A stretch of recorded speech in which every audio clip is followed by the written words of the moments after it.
and someone named Zeus. I don't know who that is. What? The Greek I god? think no, because wait. Did someone post the link? Because I know Miles accidentally posted it, but you deleted it within like a minute. Yeah. Who the hell is Zeus? The Greek god has literally joined us on the stream. Well, I'm gonna ban Zeus from the studio. I don't know who you are, Zeus. I'm Wait, sorry. the private chat. Just underscore Zeus from Instagram. I don't know who you require all guests to. No, I just want to ban. I just want to kick him. Just gonna kick him. Sorry, Zeus. What did the chat say? Underscore Zeus from. Oh, okay. But Zeus, like, I didn't. Oh, your mom. Oh, okay. I know. Okay, I always refer to him. That's why I refer to him as your mom. That's his. Everyone in the chat just like rip Zeus. Rips. Zeus. He said I joined the room by accident. He meant to join the stream. Okay, we're good. So we're gonna start. I killed Zeus. We're all good. Oh no. How's everyone doing? Everyone's in a cool mood. I want to announce my guests for tonight. Miles and Andrew were on my last stream. Hello there. Miles, how you doing tonight? Ready to get angry. You need to get ready to get angry. Benny, how are you feeling? I'm also ready to get angry. So as you all know, Andor has come to a close. I think everyone in this chat can agree that Andor was pretty great. I haven't found a single person, well, in real life at least, who didn't like Andor. I'm just gonna acknowledge the elephant in the room because I know Joey's gonna bring it up.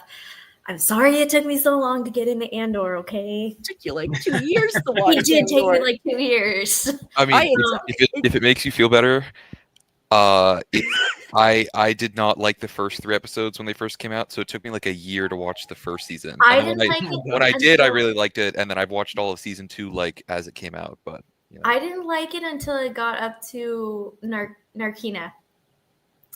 Yeah, I thought it was really slow starting, and we can open up the can of worms out of the gate. I have beef with Marva from the get-go. I do not like her. Do not like her at all. That's why she's dead. So that's Miles killed her. Just like cheering during the funeral scene, like yeah. Okay. Oh my god. That's a very layered. There's many layers to that. Yeah, it was just really slow, and then season 2 was amazing. So I'm glad I got here eventually. Yeah. But today we're gonna be looking at.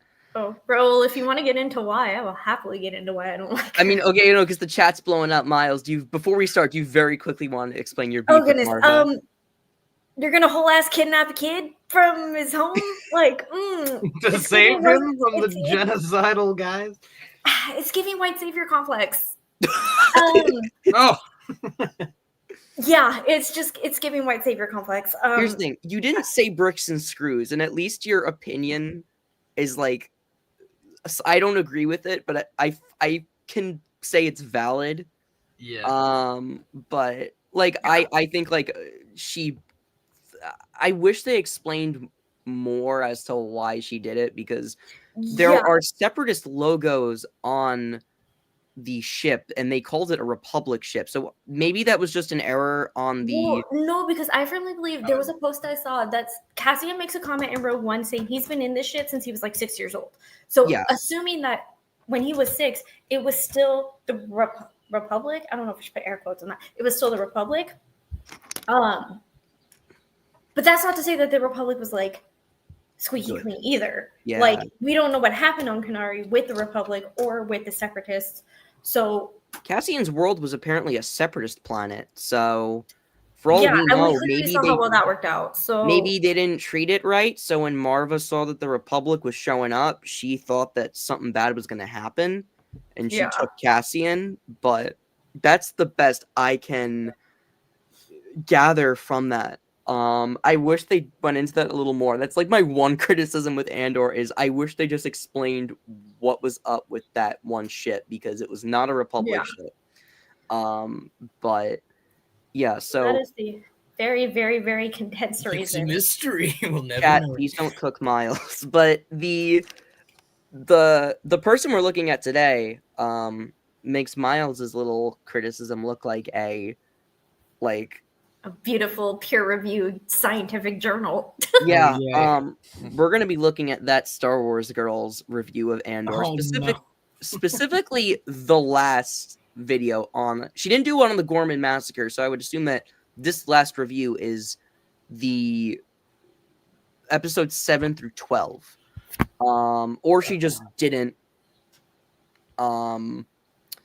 do, or she just is not doing the Gorman massacre, which, like, okay, you're not gonna cover 3 of the best episodes of TV. Sure, that's fine. But I'm gonna go full screen. Wait, hold on. The Gorman Massacre was episode 10? That was episode 8, and then Mon Mothma's like speech episode. That was episode 9. Okay. So this was posted after the Andor like the finale. So I'm gonna assume that her review is of the final 3 episodes, and she'll just mention Gorman, I guess. But Even though those are the best episodes. she skipped the best episodes. So Do not even get me started. The edits I have seen of the Gorman scene to Les Mis music have made me want to go punch a bunch of fucking Nazis in the face. Like, I am fired up. Oh my I God. am like, let's fucking go. Like, fuck the Empire. The Empire. it was so good. Just so you guys know, if there is a point where you want me to pause the video, let me know. I am obviously, since this is my screen, I'm in control of the pause button, but if you guys just say like, Joe, please pause, and you have something to say, let me know.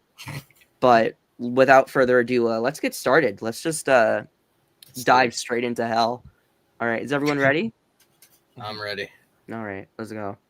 Skinny. Vegetables, droids, and Wookiees. It's Anna, also known as Star Wars Girl, and in today's video, I'm going to be Hold on. talking about It's This not is working for me. really quick. I love how she's talking like a mile a minute. Yeah, what the hell did you just say? Like, I don't. What's going on, guys? It's KSI. This is just. I'm not making fun of the way she talks before anyone bullies me. I'm just saying that she talks very fast. Wait, can you exit full screen and then go back again into full screen? It's like frozen for me. Oh, Yeah. There we go. All right, can you guys see it now? No. I No, think you're, like you're like dragging it over the. Yeah, now I can see it. Okay, I will. Let me. Okay, interesting. Wait, so then. That's weird if I go. If I go full screen, it doesn't work. You guys aren't able to see it? Yeah. Okay, that's weird. I'll just keep it like this then. Obviously at the inconvenience of seeing the recommended, just a compilation of Onision freaking out, but I'm willing to have that as a trade-off. Yeah. So you guys can actually watch the video. Yeah. Anna, also known as Star Wars Girl, and in today's video, I'm going to be talking about the Andor series finale. Now, if you couldn't tell by the title and the thumbnail of this video, Oh, hold on. Pause. for it. Yes, I know. You guys are all going to be yelling at me in the comments, but guys, it was very compared Pause to real the quick. last 3 episodes that dropped. This was very anticlimactic and honestly, Bro. time. Wait, what? Okay. Wait, oh, Hold on. Raul, just know that she is one of the biggest pick-me girls in the entire fucking fandom. That is all you need to know. I'm willing that's to an bet that understatement. she does not even believe half the shit she is saying in this video. She just likes the attention. And I am aware that Miles, do you want to talk about your history with Anna? I'm curious. Yes. Okay, this is. I don't want to call it a personal vendetta because that, like. I'd call it a rivalry. If you want to call it a rivalry, you can call Okay, it a rivalry. that actually sounds a lot cooler, actually. Apparently, when you call her out on your shit, and she responds with, like, on her Twitter, a bunch of bro, literally, Girl version of best- Star Wars best theory. like, no, 2 sides of the same fucking coin. She's such a pick me girl. It's insane. She had the audacity. My profile picture on Twitter is of me and Hayden from Fan Expo San Francisco last year. Very cute picture. Thank you. She had the audacity to make fun of people who go to cons, and I'm like, Oh, okay. What did she say? She said, like, first of all, Hayden is old. That is just a fact. The man is tired and the man is old, and he, as someone who was at the convention, he was delayed so long because there were so many fucking people. Okay, homeboy was fucking tired. And that showed in our photo op. He wears his emotions on his face, and he was very tired.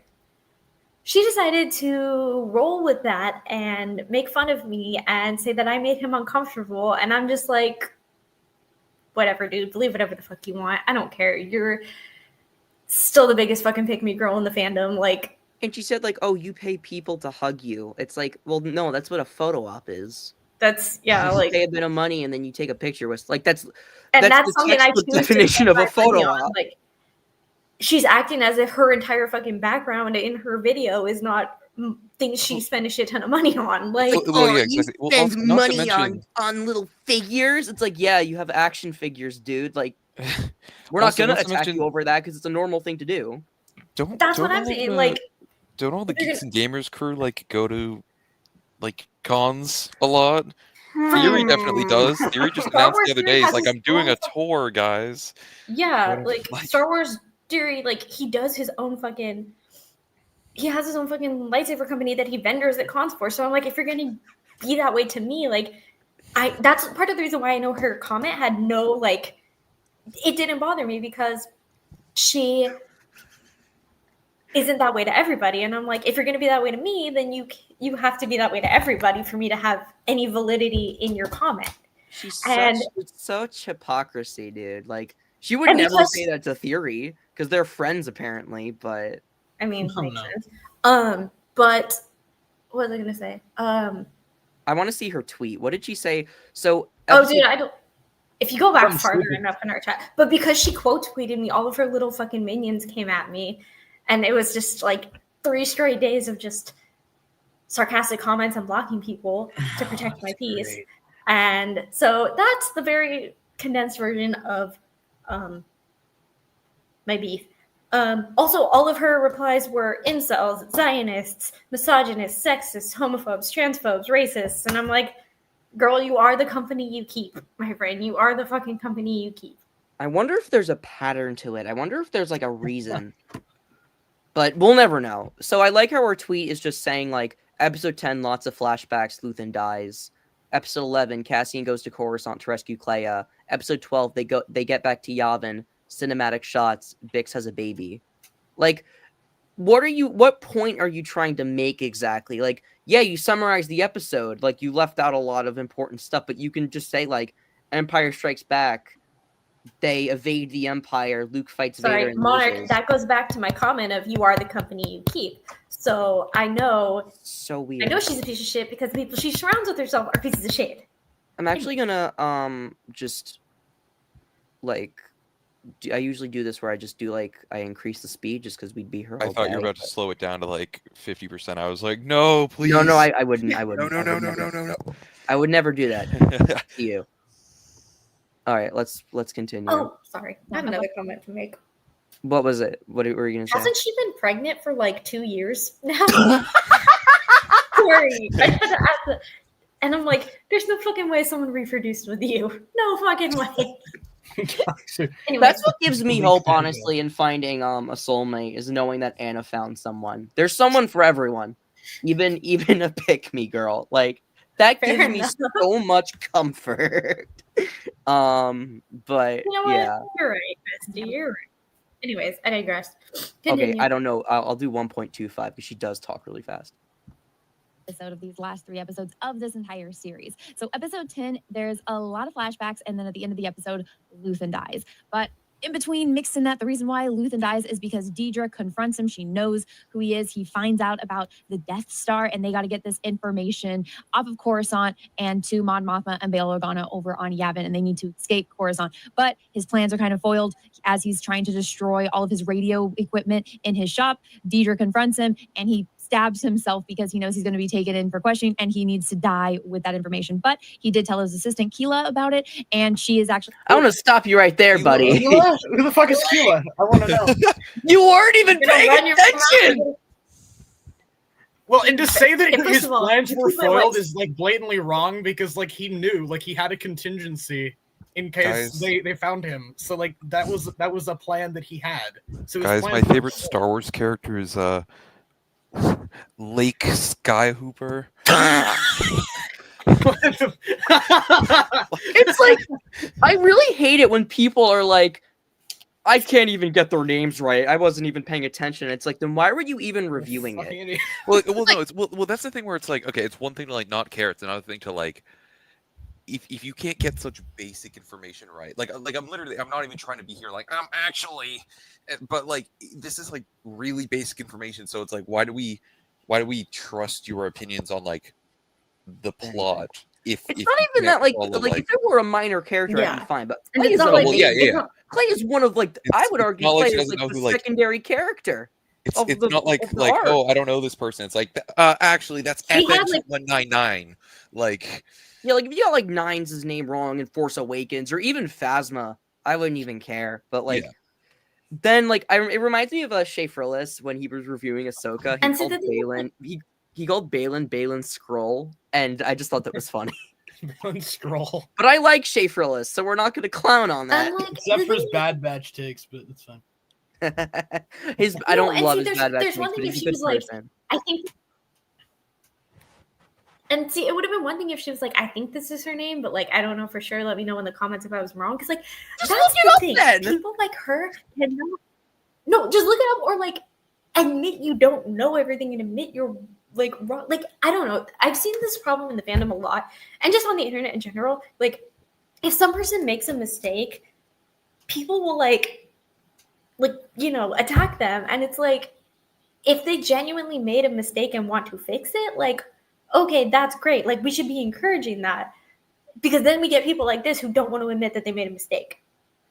Yeah, it's funny because she did this in the first 3 episodes where she called the TIE Avenger a TIE Interceptor, and all the comments were, "It's a TIE Avenger." And here's the thing, I wouldn't care about that if you're someone who puts yourself on such a high pedestal and believes you know everything about Star Wars, and there are so many fake fans out there. But like, you can't even get that a TIE Interceptor is a TIE Avenger. Like, you could have just like if you just said TIE Fighter or even if you said TIE Interceptor and you were saying how much you liked the show, I genuinely would not care. I would be like, oh, that's a cute mix-up. Time to move on. The fact that you hold yourself to such high esteem, but you can't even get things like that right, it just shows where your priorities lie. It's so silly. Yeah, it's like I don't know if you guys have listened to the what are they called? The friggin' EFAP guys talk about Andor. But like I was listening to one of their streams on the show the other day. Why would you It's- subject yourself to I that? don't it was really funny listening to it because it's literally like the contraption with like that Dr. Gorse puts on, except it's E EFAP. Kind of tagging along to that, like, I am a big Scalene fan first and a person second. So I just think her fucking revenge scene with Cassie, chef's kiss. Oh, Yeah. oh, so good. It's Such a great. good scene. It's a great So wait, scene. Benny, what were you saying about E EFAP? Oh no, what I was saying is like in one of their videos they're like having this fairly comprehensive discussion about like I think it's the 9th episode and they're talking about the scene when Andor's walking out with Mothma and the driver shows up and he's like, Cloris, we found her, and just shoots him or whatever. And this guy, what the hell is it, Ryan? Whatever the hell, this Ryan Kittle guy, he's on there and he calls him Clovis. And I was like, wait, were you Well, I not mean, that's- listening to any of this conversation they were having? Because everyone else was getting things right. And then he like said the wrong name. And I was like, are you deliberately doing this? It's funny because Clovis is an actual character. Yeah, in Star Clovis Wars. is literally an actual character. But it's just funny to me because it's like, so you're trying to have this discussion and yet you like go out of your way to get names wrong all the time. And it's like really obnoxious, actually. Random question: did Ryan Kittle like the Andor episodes? This is an important question. Yes, he did. So I because here's the thing, dude's a Trump supporter, and here's the thing: Usually, I like to keep politics out of my videos, but However, if you Death of like Priest the is Gorman a- Massacre and you're like, yes, this is Star Wars, this is great, then you turn around and you go, I'm gonna vote for Trump. I honestly think the Harvest arc is more like the Mina Rao one. I think that's more like dude, politically relevant. speaking of that, Bix straight up got called an illegal. And there are people out there telling me that this show was not political. Are you fucking stupid? Who told you Andor wasn't political? Like, oh I my God. refuse to believe that's a real person. No, for sure. It's probably one of Anna's like bot accounts or whatever.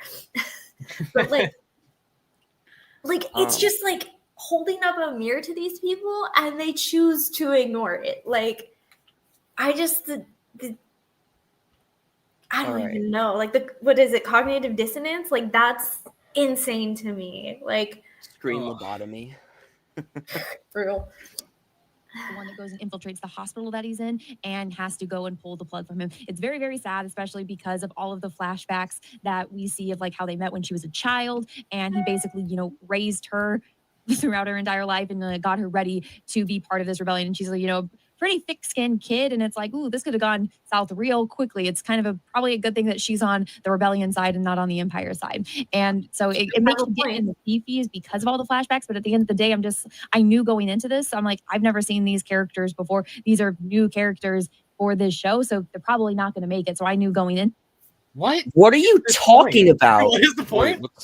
What's the criticism here? Is it? Wait, I thought she was talking about Luthen and Clea, which She is talking about She Luthen. is. What do you mean these are new characters we haven't seen before? Well, I think she's talking about for the show, which Prior to I mean, the is show. outside of true. Andor. But how is that? Oh. How does that? But I don't see how it's a criticism. Like Well, I don't no, know. I think She what just said was she didn't saying- care. Well, no, like she knew they were gonna die, so she didn't care about them. And I'm like, how So are you gonna? stupid. But Clea didn't die. So like, what's your Yeah, exactly. Well, that's the thing. Clay didn't even die. Clea didn't die. Yeah. But also like the whole scene in the hospital, where like to me, Clea came across as a very like, this is my wall, and you have to work very hard to chisel through the wall. The fact that she was crying over Luthen like fucking wrecked me because that was the first time I feel like let the wall come down and let her like acknowledge like this is not something I want to do. This is something I have to do. Yeah.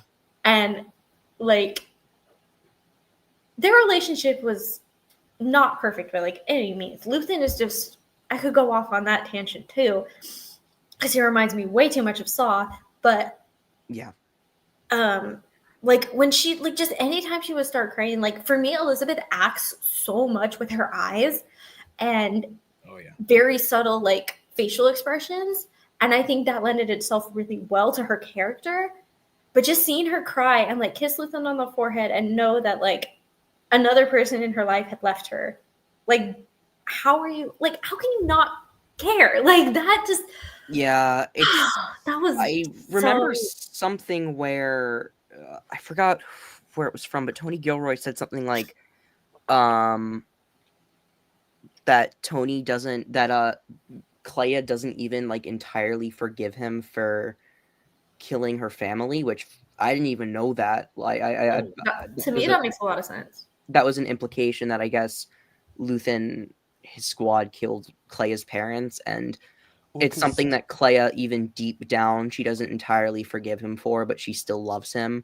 I think that's such a mature theme to have in your show that even though you do not condone something someone did, you still manage to love them. And I think that's such a powerful theme. I don't think I've ever seen that before. I really, really like it. It honestly, I don't know who here has played the games of it, but it reminded me a lot of Part 2, Joel and Ellie, a little bit. Oh, But I don't think that it's quite the same because I don't think Andor focused on it to that level by any means. But Yeah, I do think it's an 'cause- interesting concept that kind of reminds me of that. Yeah, because Luthen and Clea aren't on, like, Luthen and Clea are not the main characters of Andor, and obviously, like, a 20-hour game is not the same as a Yeah. I just mean so- the idea of like, yeah, just broad strokes. I mean, Yeah, I'm gonna come in and say, as someone who has only watched the show, never played the game, and feel also sorry for stopped watching season 2 after the incident. Yeah, no, thank you. I definitely can see the comparison, and because there is that part where Ellie's like, swear you didn't do anything, like, or you didn't kill him or whatever, and he does. But then I assume later she finds out that he's lying and is really fucking pissed about that. But I definitely can kind of tell from what I've seen, like, she still cares about him and is still really sad when after the incident. Yeah. Well, and I mean, Luthen, like the dialogue you hear from the troopers in that scene, like, is like, like bad, like I think in the like you could hear them in the background being like, oh, there's some survivors going over the hills, strafe it, and like, it's strafe it. That was one that I heard that I got. That one made me really uncomfortable. But there's I was just gonna say, like, that's one of my favorite things. Like, just with a lot of media I've seen, but right now, like, the one I can remember is Andor. And this documentary I'm watching right now, it's supposed to make you feel uncomfortable and sit with that and, like, think about why people would do that, complacency in doing that, and just, I don't know, to sit with that uncomfortability is uncomfortable. Like, but you have to do it to, like, you know, make any progress in your life as a human being, and especially as an adult. And I just think Andor does that really well. Because I don't know, do we ever find out where he found Clea? Like, what planet he was on or whatever? I don't think we find out. If it was one that existed, I assumed it was maybe like Minbon. It had like that Solo-esque, like it looked kind of Solo-esque with like the really dim Still need lighting, like the orange-esque like mud almost. And also they were wearing the same costumes from Solo, but I think that just may have been a costuming thing. But I would assume it's a new unnamed planet we haven't seen before. But yeah. All right, so wait, I'm trying to find the pause button here. To it that, you know, these characters are probably going to die, or it's going to be some way that Disney can get them, you know, in their own little spin-offs, or just have them go there, do their own little thing. So it's not like I had any like actual emotional attachment to them. So it was kind of a miss for me. Do you actually have any emotions that are your I own? don't have a soul. Yeah, like what? I don't even understand. Like, how can you not feel anything? I remember watching those episodes last week, and we finished episode 10. I was bawling my eyes out. Like, Yeah, I'm not like, you're not allowed to not have it. You're not allowed to. No. You're allowed to dislike something, but I love it when they're like, I didn't get what it was, and it's like, okay, but you're very much in the minority there. Yeah. And like the thing, like, I don't even know anymore. Go on. Episode 11, Cassian goes to Coruscant to save her. And I feel like the most exciting part of this is they are in the safe house where she's been like hiding out and calling them, and the Empire's trying to find her. And they show up at the place because they're able to like track down where her little signal is coming, because Luthen didn't finish destroying all the radio equipment. So when she was calling out, they were able to tap into that and try to pinpoint the location. So they're there. Andor breaks all of his orders, or he breaks all the rules, and he just takes the ship and leaves. And so they're trying to say, I like how she's saying like the only thing I liked, and then she lists literally everything in the episode. Like, I think the best part explains the entire plot of the episode. Yeah. I was expecting her to say the best part of the episode was K2SO, but everyone agrees that he's amazing. Not the best droid ever, but pretty good. Pretty good. He's up there. No, I freaking love K, and just that arc made me love him even more. So And Aggie, his little girlfriend. B2 is great. B2's up there for me. Living their life. Him and B and K are up there. It's IG-11 is still my personal favorite, but it's like always R2's always my number one, but IG, K, and B are like in that like they're always competing. My favorite is the Gonk with wings that I sent you from the High Republic book. I love that one. The doctor that flies. That one was really cute. I like them. But Gonk droids are always just like my favorite. Just if you ask me like my favorite droid type, I will always say Gonk. Raul, we all thought B was going to be forgotten. Joey and I have had many a conversation where we were totally not bitter at all that he got left on Mineral. We were so upset, and we finally saw him in the epilogue. the way I had like a physical, like I very rarely have physical reactions to things where I will go, "Oh my god!" But when he appeared with Aggie, I literally was like, I like leapt out of my chair. I was so happy to see him. But that's I was like surprised. I thought they'd never show him again. I was No, I we was all ready. did. I was Yeah. ready to go to Tony's house and be like, "Sir, you have to answer What for the your fuck is crimes. B? Where is he? Is he? What does Anakin say? Is he? Where is B? Is he okay? Is he all right?" Is he safe? Is he all right? After Gorman, I gave up hope. I was just like, we're not gonna see him again, and I'm like, that's okay. I'm like, I guess Bix went back for him. I can live with that, and I'm sure in an interview he'll mention that. Yeah, B's with Bix on Mina Rao. But they actually showed him, and I was so relieved. I Because also love like the cutest headcanon. Like, you know how sometimes babies have those little walkers that they'll like grab on and walk like their first steps or whatever. I just have like baby Andor doing that with B2, just like grabbing onto him and using him to walk. little baby Andor Jr. We still don't have a name for that baby, man. I have thoughts, and I would like to submit my names for the baby pool. Jason Andor. No. Leave my son out of this. He has done nothing wrong his entire life. No, I love Jason, but we already have a Jason.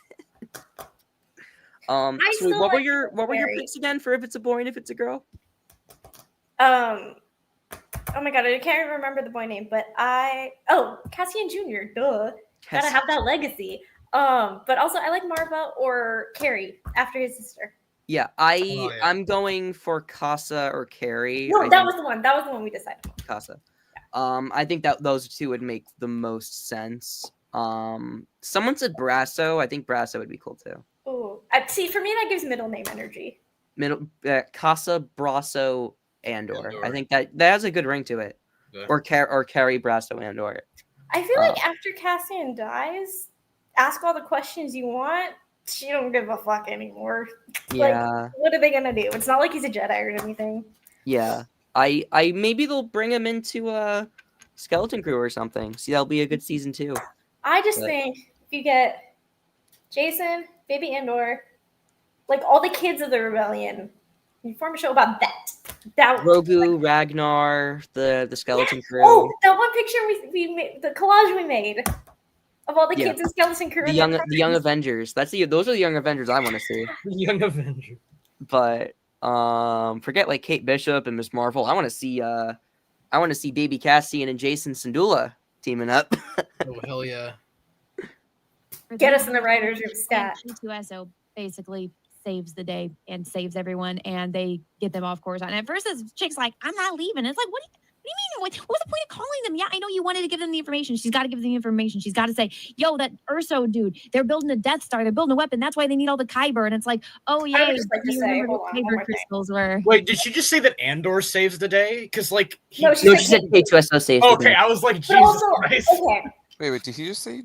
Sorry, did she just say that, like, Andor remembered what Kyber crystals... Like, is that... Wait, let's go back for a minute, because I missed that. They're building a weapon. That's why they need all the Kyber. And it's like, oh, yay, Disney remembered what Kyber crystals were. Yeah. Why is that a shock? What? We just saw one in the Acolyte. What are you talking about? They just did the Acolyte. They just did Tales of the Underworld with Asajj. They just did the Ahsoka show. They're working on bled the crystal. Ahsoka season 2 is filming right now. Like, they bled one. I'm trying to think, like... I also don't want to be that guy. But this bitch could benefit from cracking open Catalyst, a Rogue One novel, because it explains the whole fucking thing about Galen and Krennic's totally heterosexual relationship. That's why he hated Lyra so much, because he got cocked by Lyra. Real. Dead, but honestly, like, I never want to be like, oh, read books. But like, after reading the books, even the movie novelizations, they make it... Like, it makes so much more sense. And currently I'm listening to the Rogue One novel. And even just hearing, about Jyn and her time in that prison before they all rescued her from Bonnie, I think it's called. Like, it just makes more sense. Like, I'm sure she doesn't know how to read, but like the bitch could benefit from cracking open a book. That's all. No, I doubt. Because it's funny, because she's one of those, like, Legends is great, but it's like... She don't know how to read. Death Troopers is an iconic Legends book, and I wish it would somehow make it into the cinematic universe of Star Wars. Because I mean, technically, like, they mention in the Rogue One visual dictionary that Death Troopers were named after a scientific experiment that went wrong. So, for all we know, Death Troopers could be canon. I hope so, because that was a nasty book that made me sick to my stomach. Nasty ass book, yeah. Anyways. Hey, and they basically save her, show back up or they save Coruscant and go back to Yavin. And Deidre got arrested because the other Imperial guy stole or broke into her computer and was reading all these files. So she's basically getting framed for all of that because he was found dead in the park because Luthen killed him. She's not getting framed. It's just she was bad. Yeah, it reflects badly on her. She didn't think the leopards would eat her face, but they did. That's not what getting framed is. Getting arrested because you went against your boss is not getting framed. That's just getting arrested and suffering the consequences of your actions. Also, yes, Monarch. Death Troopers is gory and gross. I wish it could be made into live action. It was such a good one. Highly recommend. Last episode, and so they're basically assuming that she was the one that killed him because he went through her files, and they're basically just pinning everything on her. So she's arrested, she's in jail. Her arc. Wait, is that what happened? Did they think that? Okay, no. Did they think that Deidre killed Lonnie? No. Did I miss something? No.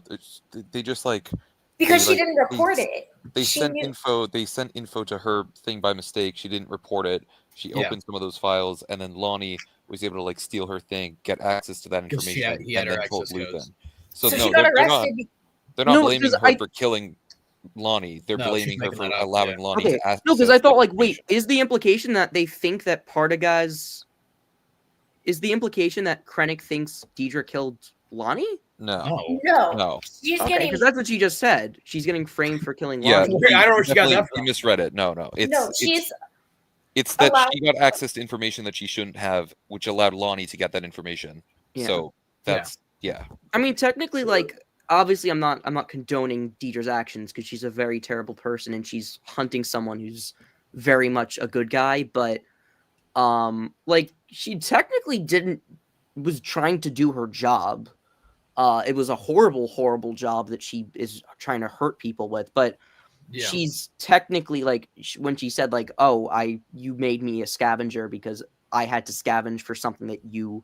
That was like the one point where I was like, Dedra has a good point actually about the Empire's methods and how they just fucking kill everyone instead of actually using the resources they have to accomplish their goals. They tortured a Jedha partisan to death when apparently that guy was recruited by Luthen, and. If they didn't torture him, maybe they would have found Luthen way earlier. Because, I guess they threw out the information that it was a Hallcraft, and I guess Deidre maybe went through, like, manifests, found that there was a Hallcraft on Coruscant, and was like, it's probably Luthen Rael, who, what do you know? He used to be best friends with Mon Mothma, and Mon Mothma was now a fugitive, so... And the people who ran the Arrestor cruiser that Luthen fucked up probably reported that, too. Yeah. So can I take this moment to segue into talking about how much I love Cyril and Dedra and how they match each other's freaks so well, and I love Kyle and Denise so much, and I understand that they play horrible, horrible, horrible characters, but they are some of the sweetest, coolest people in the world. I saw that clip of that person holding up that throw blanket at Celebration, and they got so happy. It's a really cute clip. Have you seen the one where Denise is like, yeah, they call me mother? And I'm like, yeah, we do. Yeah, we do. I saw that one. That was funny. Like, I forgot what Ben Mendelsohn was talking about him being like a WMP, which is like a world, or like a WRP, which is like world-renowned poner or something. Which is like him and his obsession with Wet Ass Pussy by is it Megan Thee Stallion? His obsession with that song is like borderline concerning, but also so fucking hilarious because the thirst traps I've seen of Krennic to that song on TikTok are fucking ridiculous. Wait, I'm looking for it right now because I really want to find. I really hate that I'm going through my internet history for this, but. Why do you have questionable things on your internet history, Joseph? No, that's not what I meant. I meant like I have to look this up again. But I have the video saved on my phone. It was him saying something like Krennic's a W, like something, and I was like, what is that? And I looked it up, and I was like, oh, okay. WMP. Oh, I found it. No, it was W. Oh, weapon of mass ponage. That's what it was. Who is So that this was man? This teenager trapped in an old man body. he's literally that, and I love that he's I like, love him, but sometimes I look at him and I'm like, "You okay, Grandpa? Like, what is going on?" Right, bud. Ben Mendelsohn looks like such a cool dude. Thought there was going to be some big retribution. Spoiler alert, there's none. She just sits in prison for the rest of it and does. There's no retribution. Deidre only gets locked up in prison for the rest of her life. And not She's even just literally like like a work slave for the rest of her life. And She's if she crying, steps out of line, yeah. she's murdered. like, did Like- you just And forget? Partagas kills himself. There is retribution. There's a lot of it. K2 yeah. uses hair as a human shield. Also, there's retribution when they blow up the fucking Death Star because of shit that happens in Andor. So you're welcome. Krennic gets killed. Like, yeah, you get that. Cassian shoots Director Krennic. Like, you can interpret that as him getting retribution for all the shit that Krennic has done in Also, Andor. I feel like she's the type of person that like needs instant gratification to even like consider giving it a compliment. Like, don't get me wrong, I like knowing shit right now too, and cliffhangers fucking drive me crazy. But it's also like big picture, lady, big picture. Yeah, it's like she's one of those people that like everything needs to get spelled out for her, but if they did do that, she would be like, wow, you don't believe in subtlety. Like, you can't win with her. No, That's she's it. never gonna be happy, and that's why she's a grifter. Yeah. I think she was probably their most interesting villain that they've created in I don't know how many years, and nothing happens with her. It's kind of sad. What? Are you like Oh, stupid or Did something? you not forget the part in season 1 where a guy literally kills himself by stepping on the fucking floor in that prison? Like, Narkina 5. think They we spent actually the whole arc about Narkina 5. and then Like, when- nothing happens on Narkina 5. Like, do you remember that arc and how messed up it was? no, she has the memory of a goldfish. She doesn't. Her memory's the last. Yeah, she has the memory of a goldfish. he's a pretty house, but there's not much upstairs. Good lord. Yeah, it's like they spend a whole arc showing you how horrible. Also, They like, demonstrate. Yeah. Okay. isn't it Kino who like comes to the conclusion like they're not getting out of there, like they will die there? Yeah. Like, Yeah, it's literally probably one of the worst places to be in the Star Wars universe. Like, Yeah. once you go in there, you are never getting out. and like I think Unless obviously you go out by force. Drinking Yeah. food out of a tube, like flavorless, fucking God, garbage. Like That actually freaked me out a lot. I That's like, know. imagine getting no sustenance for the rest of your life. but also like- like what was I gonna say? I honestly think that the ending that she got was kind of better than the ending we all wanted for her, because I think we all wanted her to get stationed on the Death Star. But Yeah, I think the Narkina is a way better fate for her. yeah, and I like how it kind of came out of left field for all of us, because I know a bunch of people were like, oh shit, like we didn't think they were going to go back there, but they went back there. And at the end, you see for that brief second, like when the lights turn out, she literally like deflates, and she's like, oh no, now the literally leopard- deflates into her hands. she's like, now the leopards ate my face. Everything I have been doing is like did not matter. Like, Yeah. And I was telling someone, I actually ended up writing a paper on racism in Star Wars for my women and gender studies class this semester. And one of the examples I used was Andor, and talking about how the Empire, in the very first scene of season 1, episode 1, you see those two Imperial guys harassing Cassian. Those guys are not white. They are the example of people of color who believe that their proximity to whiteness, or in this case, proximity to the Empire, is going to save them. And I think that's the same thing Dedra also thought. That if she, appealed to these men, if she appealed to, their idea of white supremacy or like Empire supremacy or whatever, she, would be safe. And that wasn't true. And so again, it's like holding up a fucking mirror and people are not looking. And that's That's be nice. a great. I didn't even know. Yeah. That's a fantastic. I didn't even know about that in the That's great, yeah. yeah. Well, that's the things like no one's safe with the Empire. Even the freaking what's the name of the commander or whatever on Gorman, who they send out there literally just to die. Like, Oh, with and all how the commentary about how like those army men were so like, what did he say? Like, there's not a man. there's in not a man sight. among them. Yeah. Yeah, because these people, they're either signing up out of desperation, which unfortunately I understand, or because they genuinely believe in the cause. And either way, that's kind of fucked up. Not even kind of fucked up. Like, that's really fucked up. Yeah. It's beyond. Also, I just want to say this where she said that Deidre's probably the most interesting villain Disney Star Wars has made. I'm okay with thinking like Deidre's your favorite Star Wars villain. Like that's completely fair. But like, as if I believe her implication is that Deidre's the only good one. In which I case, wouldn't say only, definitely one of. Also, Monarch. To be fair, I also did write the other half of my essay on how aliens are a metaphor for people of color, how they sexualize Tortugas, Twi'leks. You know how there's certain like fetishism for certain races, so that was also an allegory I wrote, or how they treat and how the Tuscans are an allegory for indigenous people, and how they are often painted as the aggressors and the villains when they're really just protecting themselves and protecting their land. So like I understand what you're saying, but like it's all a big, metaphor for stuff that we are experiencing in our. It sounds like such a cool essay. I want to read this. I'll send it to Joey and he can pass it on to you guys. Oh yeah, please do. That sounds good. Yeah, but yeah, like I'm just trying to think. Like I think the Disney era has had I think for the most part, Disney era does a pretty good job with villains. Like Hemlock. The first one I thought Dr. Hemlock is a fantastic, like one of the most hateable fucking Star Wars characters. Yeah, but I think he's a good. Yeah, he's a great Krennic. Yeah, you got Krennic. I think Admiral Rampart is pretty underrated. Yeah, Bad Batch has 2 for 2. Bad Batch has 2 great villains. Yeah. Motherfucker. 3 if you count Nolan. But Nolan's pretty good too. He was in 1 episode, but he was pretty detestable. Kind of counts, yeah. Yeah. I mean Moff Gideon, I think season 3 kind of dropped the ball with him, but I'd say for the most part he was okay. That actor just scares the shit out of me in general.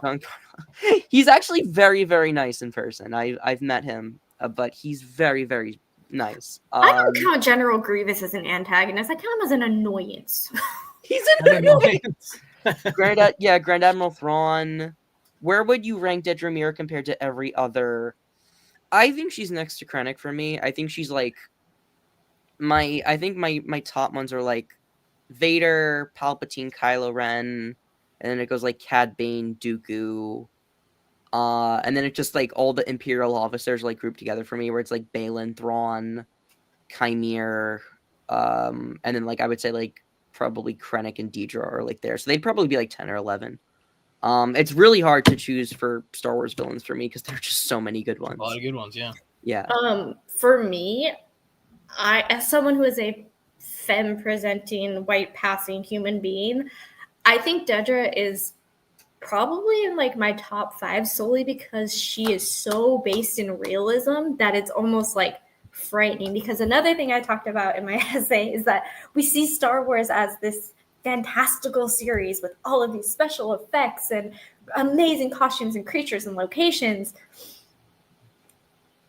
And we're starting to see some of this stuff leak, like meet with our real world stuff. And you think like, you watch these movies for like escapism, or at least I know I do, and having to analyze and look and think of, this could very well be someone that I meet walking down the street. To me, I'm kind of like, ugh, like that just makes me itchy. Like, but whether it's because she is a white woman and her proximity to whiteness and to the Empire is scary. And I just, yeah. What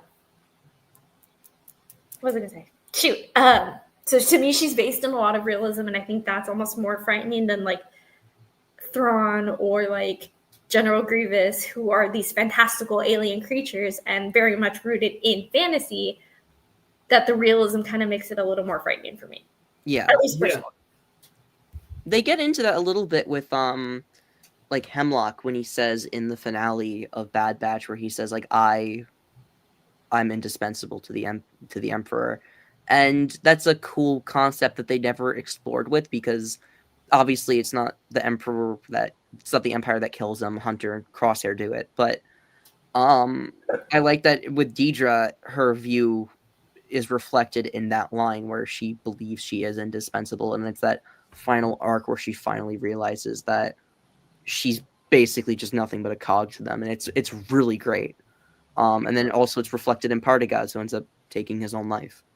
That's how I want to go out, listening to Nemec's manifesto. Me too. That's like literally like when I'm on my deathbed, they're just gonna be like, "Do you have any last wishes?" And I'm like, I'm gonna "Play bump the this Neom. Just I'm like gonna bump that and the Early Neom. signs of the struggle seems impossible. no." carrying Oh, that's carrying already- carrying the coffin to like the Andor main theme.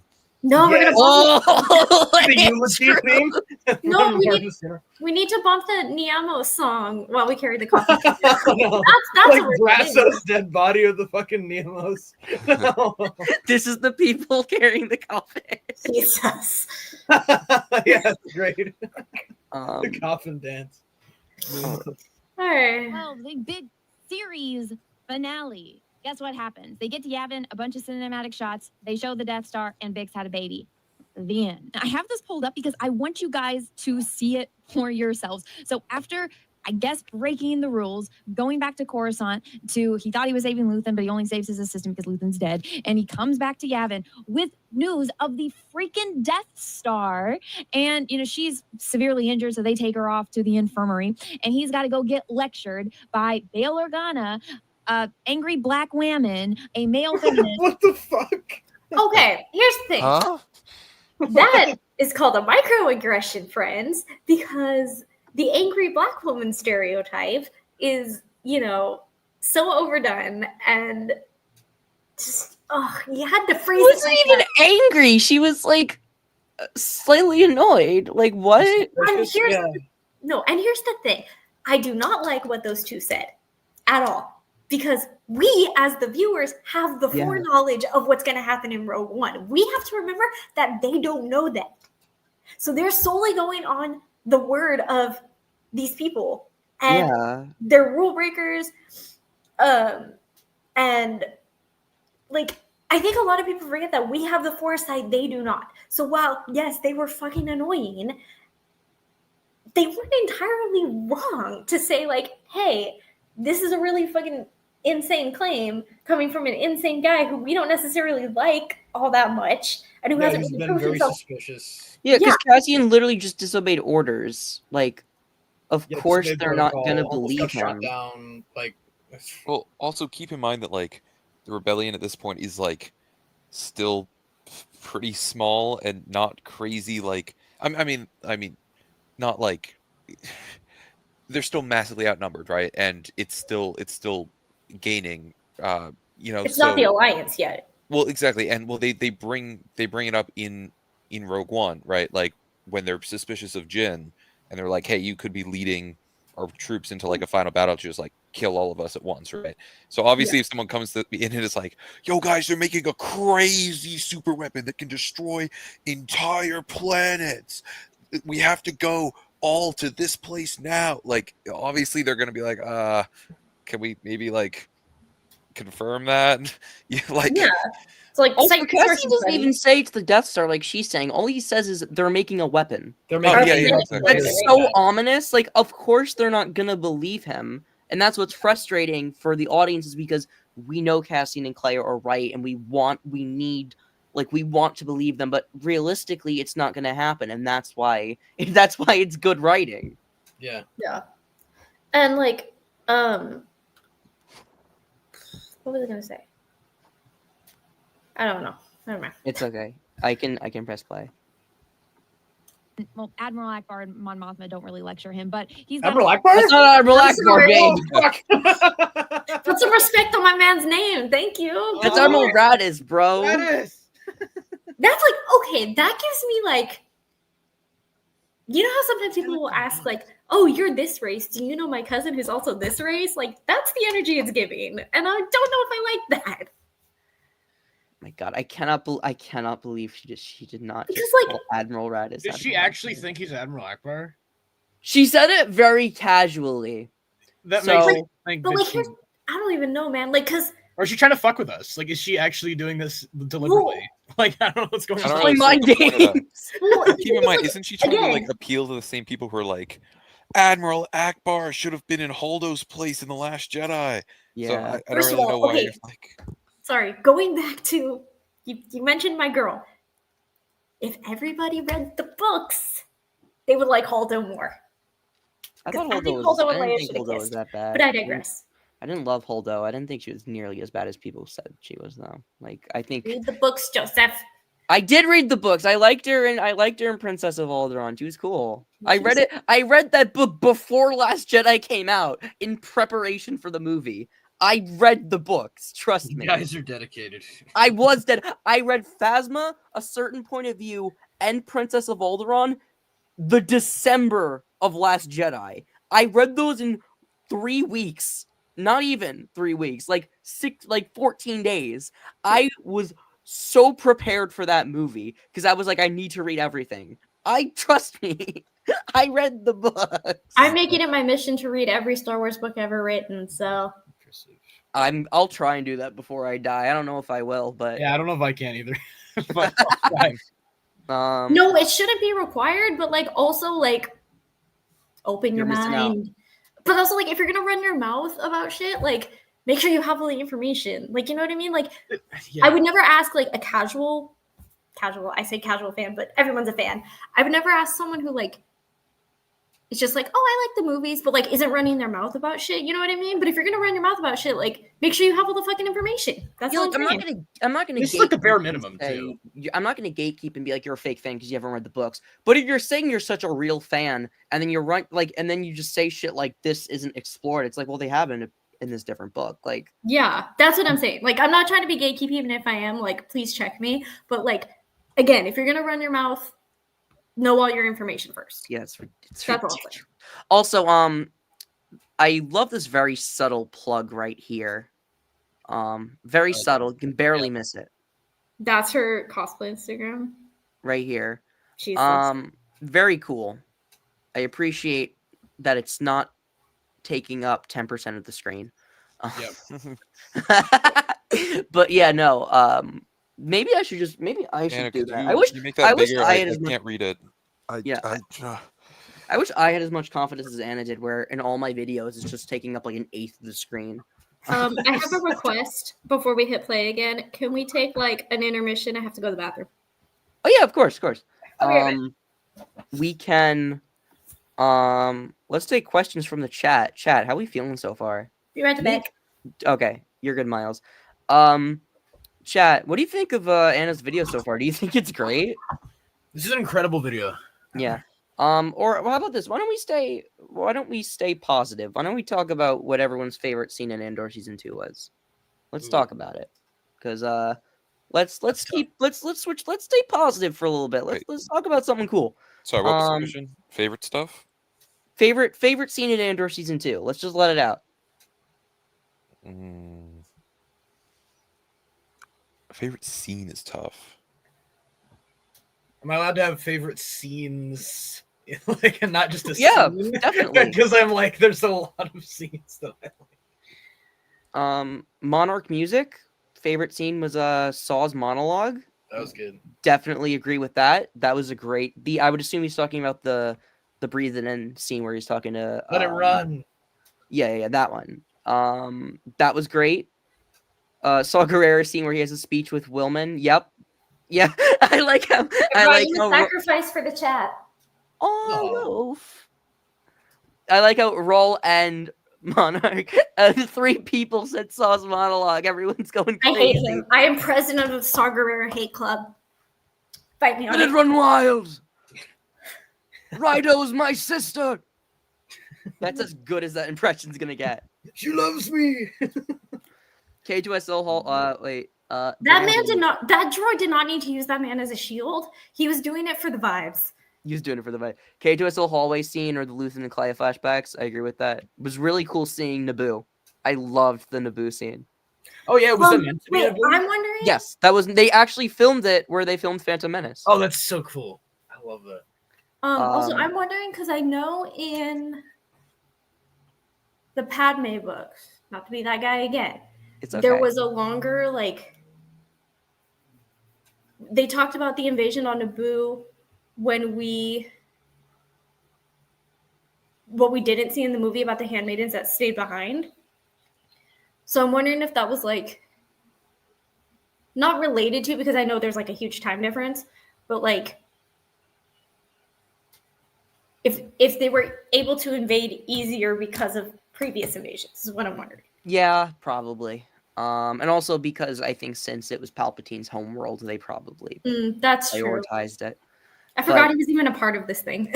Yeah. If I'm gonna nitpick, I would have liked to have seen a Gungan in the flashback. I don't know how. I maybe just Fair like enough. Because wasn't maybe that the just- whole end of the first movie was they like collaborated or like they found peace with each other. yeah, and also like in at the end they're in the parade, so they're very public figures. The Gungans are public figures now. Yeah. But maybe like one of them was a waiter or something, or one of them was in the background. What I just pictured when you said that, Joe, was like I'm picturing the scene of Luther and Clay at the table, and it's like the end of The Dark Knight Rises when like Alfred looks over and it's Bruce Oh my there, but it's like fucking Jar Jar or something. Just they It's nod like to they're each other. nodding at each other. Sorry. Every time someone mentions Jar Jar, I just need to mention the fact that Jar Jar Binks fucks. Like he got a girlfriend in the Clone Wars. Like what the Oh, fuck? yeah. Like I hope they're happy together, man. I really hope they made little Gungan tadpoles together. Jar Jar cameo. I I'm, really hope Jar Jar's doing okay, man. I really hope we see him again. Because in the dude, I'm sorry. I don't want to imagine Jar Jar as a father because I genuinely feel like he would like kill the kids by mistake. yeah, Raul, if you Well, he had kids in the Lego Star Wars universe. He In had the The Clone Lego Wars. Star Wars. Wait. What? Which one did he? Which Lego thing? It was the Yoda Chronicles. So Vader crashes on Naboo, I think, and he's like, "Annie, it's happy to see you." He's like, "These are my kids. This is Jojo, JJ, and Gigi. These are your Uncle Annie." Like, I think they're Yeah, gonna so he call him fucks. Jojo, JJ, Gigi. Like, also Raul, yes, in one of the Clone Wars episodes, he meets a lady Gungan, and yeah, it got weird. yeah, that arc was a choice. It was interesting. Correct. I was only loving it when Mother Talzin showed up. I was like, "Oh, this is cool. Mother Talzin's here." But that was like in the last 5 minutes. What were we talking about? That impression was on point. Thank you. I'm really happy you guys Don't liked ever do it. it again. It was actually really good. I won't do it again, I promise, but I'm happy you guys liked it. She just hire you to do his Have a voice. struggle session. Like, guys, I kid you not. This chick who was in Rogue One, and then she was also in like an episode of the Clone Wars, which I have no memory of. Bad but she Batch, was right? Bad Batch. But Yeah. like, Got that wrong. fine. At least she knows it's animation. of Karis, which shout out to KOTOR for that one there. But she's getting news of the freaking Death Star plans. He's like, you remember Gorman? You remember all that? They were not the Death Star. It was not. No, It's they just weren't a the weapon. plans. What? It's just They a. didn't, It's they didn't literally even just a know it rumor. was the Death Star, girl. They don't know anything about the plans. They don't even. You know don't what it is. find out until Rogue One. Why They are just you have the vague lying? idea of a weapon that they are draining resources from Gorman and Jeddah to create. Like that's all they know. Why are you lying? If you didn't lie, we would like you. Joey, answer your text And the messages. Empire. Is your text message? Anyways, Oh, can you send me the link so your friend can watch the stream? Yes, I will. thank you. We need all the viewers, boy. No, I'm kidding. But Well, she is also a very intelligent Star Wars fan, so yeah, I will. She can. Trevor, yeah. I know you're not talking about people that like to yap. We've been here for an hour, We are. Yeah. and I foresee it going for a little bit longer because I don't have roommates anymore. So Hell yeah. Copy the link. I am sending it over. All right, I sent it. All right, so let's see what she have to say about Senator of Karis. Basically destroying that planet and, getting rid of the senator and massacring all those people. Well, here's the real reason why. Hey, you know that energy saving scam that he's going that Mon Mothma and Bale and everyone here knows about, and they all know it's some kind of scam for something? Well, here's what it's really for. He's building this like ultimate weapon, and we got angry black women bitching him out. And we got sorry, hold on. Why does everybody get a name but the black woman? She has a name. No. I don't know the name, but I just I yeah, I mean, just like say in her Senator video. Lady. In her video, why does everybody else get the name, but she's the angry black woman? Bad Batch. Great Well, to be question. fair, she did call Admiral Raddus Admiral Akbar. she's not just racist against humans, she's racist against aliens too. Which furthers my agenda that different species in Star Wars are a metaphor for people of color. And on Rogue that One, hill, I will die. Senator Lady. I mean, just look what they did to the Wookiees. Aww. Rogue One. Long live Senator. I Gunji. think it's Gunji is the Inra second best Palma. Wookiee. Gunji is the second. Well, Have you met I Gurion really yet? like Black Chrysanthemum, so I have to say, but Gunji's the. I would say Gunji's the third best. I really like Chrysanthemum. As long as Buryaga is number one, as he should be. she's a Okay, cool guy. her name is Tarina Tin. I thought it was Tinra Tinra. Pamela. Tinra. Senator Pamela. We're just gonna call her Pamela. Okay. And honestly, like, what? You did a quick Google search? Like, she can't do a quick Google search? I searched up Senator Lady from Rogue One. And it's Senator Lady from Rogue It's One. so fucking easy for her not to be racist, but like, She's going out of her way to do that. she's literally going out of her way to say, Yeah. "Oh my god!" I can't even repeat it because like It's so you cringe. guys are gonna take it out of context. But yeah. Oh, she's gonna mention the white guy too, so maybe she'll go for equal opportunity and say white guy Yeah, senator. because they're both Her being. bestie male feminist bitching him out to Oh, what? okay, all right. Look, the What? microaggressions are still there, but you know what? At least she's a piece of shit to everybody equally. You know, That's here's fine. the thing. I guarantee you, if they did believe Cassian, she'd be saying it's woke because they believed the Latino man. I guarantee you. You're right. I'm though. not even joking. I'm you're not actually even You're joking. right. 100% correct. No, 'Cause it's and like- the thing is, oh, go ahead. No, I was just saying I can't believe this. But go ahead. I'm gonna answer a question in the chat. Brandon, the last time we went live, I kind of talked about it. I'm gonna give you like a very brief summary. I wish they would explore other characters besides Maul, and there's so many other Yeah. characters that we could explore. But I understand why they're doing it. Hello, Eden. That's my friend. She's a highly intelligent Star Wars fan. Hi, Eden. I know Eden from Instagram. Maul Shadow Lord would be. I'm sure it'll be good. I kind of wish we let Maul go, but I know why. Yeah, for sure. Anyways, back to the video. Uh, complaining about this entire thing. And it's like, guys, the chick is in the infirmary. She's wide awake and she can still talk. Like, go ask her about it. About Wait, is she awake? but they don't believe her either because they don't like Luthen. Luthen. That's the whole I point. like Luthen. Yeah. That's I mean- literally the whole point. They Well, 'cause mentioned again, that they they- don't they- like Luthen. They distrust Luthen, so they would distrust By extension, his they wouldn't assistant. trust her. Not yeah. to mention, it's not like they knew about Lonnie either, where the information directly comes from. So it's like, Yeah, Cassie's And just like, even oh, if by they the way, did he know had a about plan for Lonnie, the it's- ISB. Like, okay, like how are we supposed to validate that? Yeah, it's If this is anything, very wouldn't that much- make it's them very more much a he suspicious? said, she said Because- scenario, and they're not going to believe it.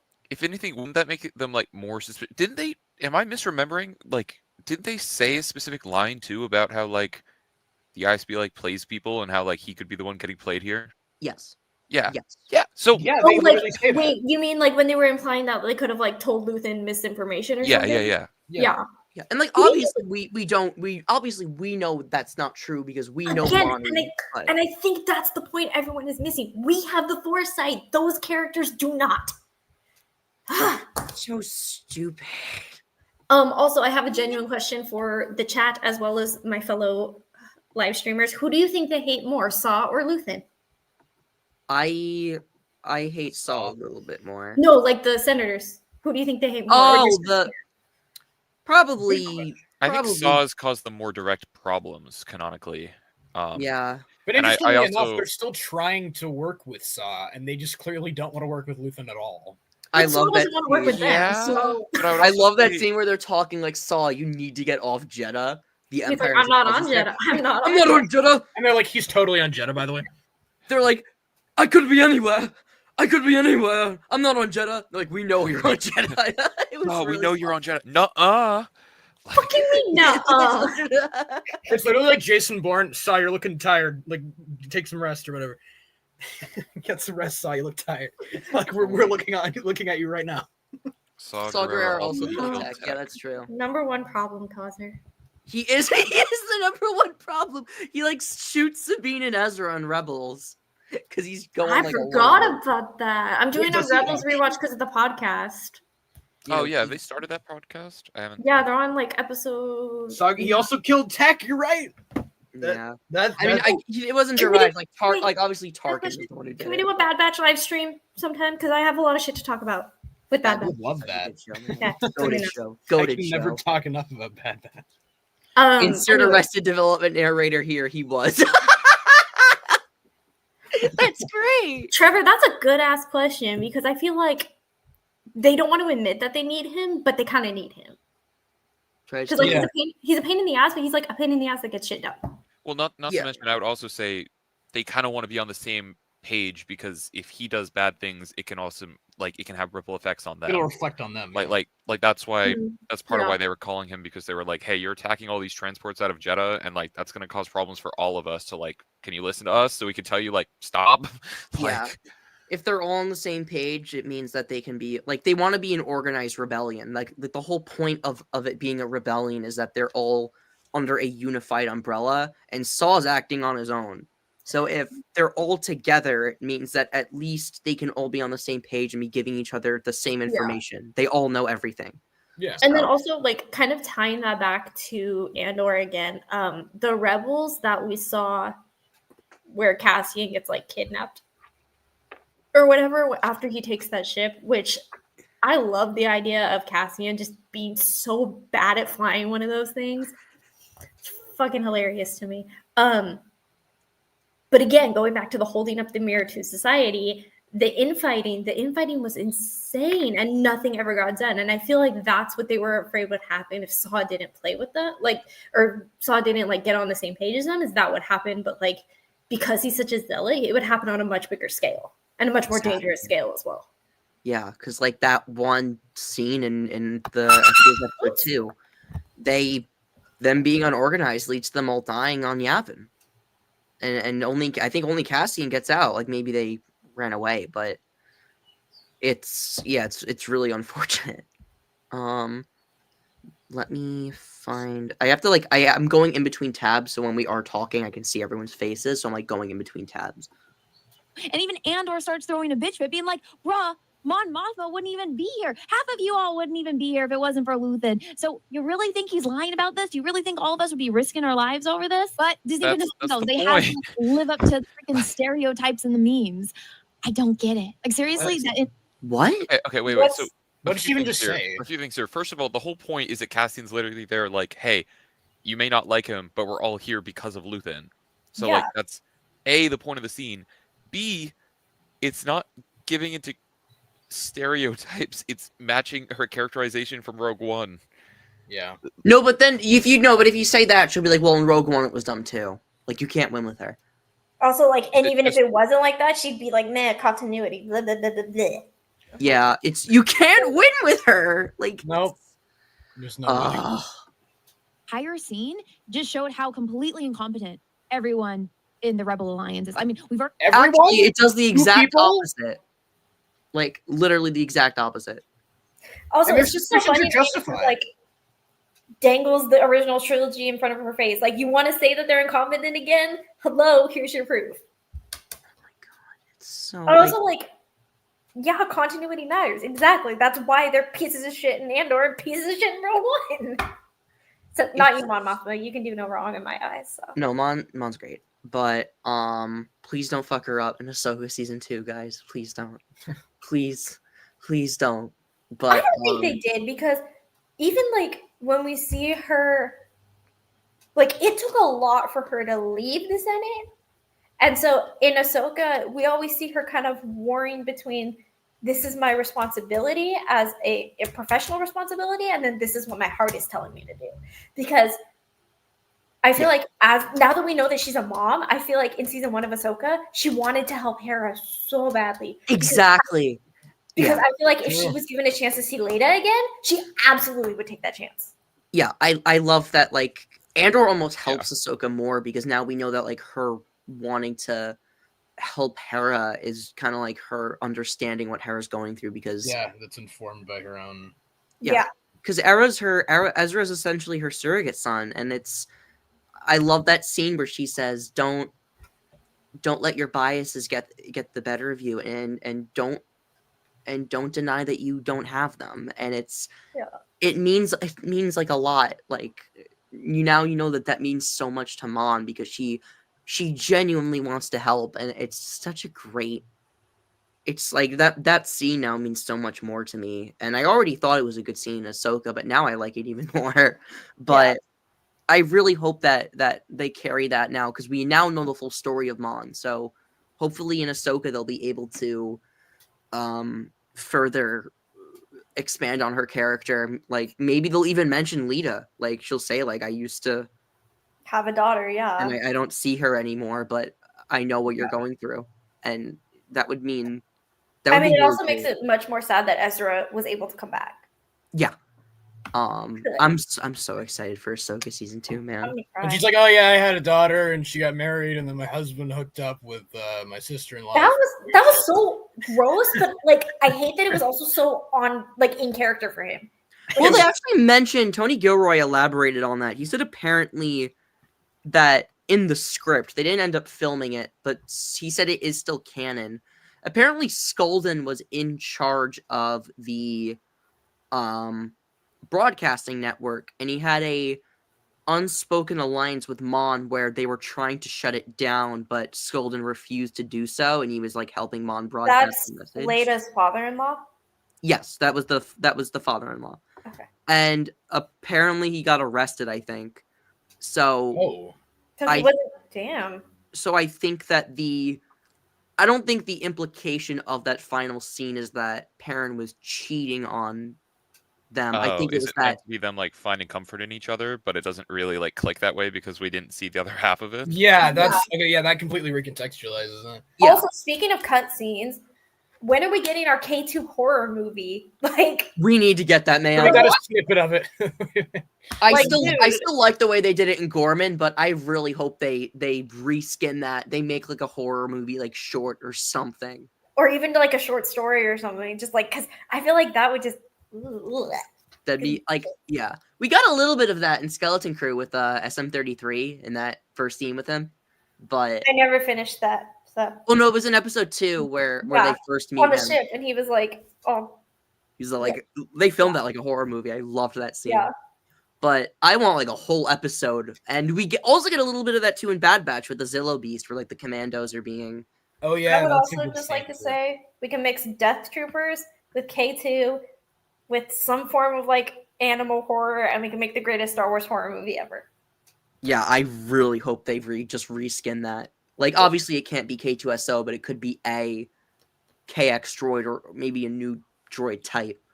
That'd be. I would watch the hell out of that. Okay, I'm watching a Cal Kestis show only if there are ponchos, Marin, and more ponchos, and especially the pink poncho and Cal's like disgusting trucker handlebar mustache. And we need Ogdo Bogdo in there too. The spawn of Ogdo. The spawn of Ogdo. Also Turgle. Turgle. You know, I want to see Turgle. Turgle supremacy. I love when Star Wars is weird little guys. I miss my little dude. I miss my little turtle. Been shown time and time again how incompetent the freaking Empire is. Like, I had somebody bitching about in the comments on one of my last videos about, oh, well, the Empire explained multiple times that they had to get rid of all the people on board to destroy the planet. Hey! And it's like, really? You believe the Empire? The people that are known for lying and you're literally just killing people left, right, and center just to get people out of their way. You honestly think that these people that are evil are really going to care about the most efficient way at mining something? They're going to be like, no, we're just going to like completely destroy the planet. Yeah, they do. What is it? The worst person you know just made a good point. Wait. Okay, hold on.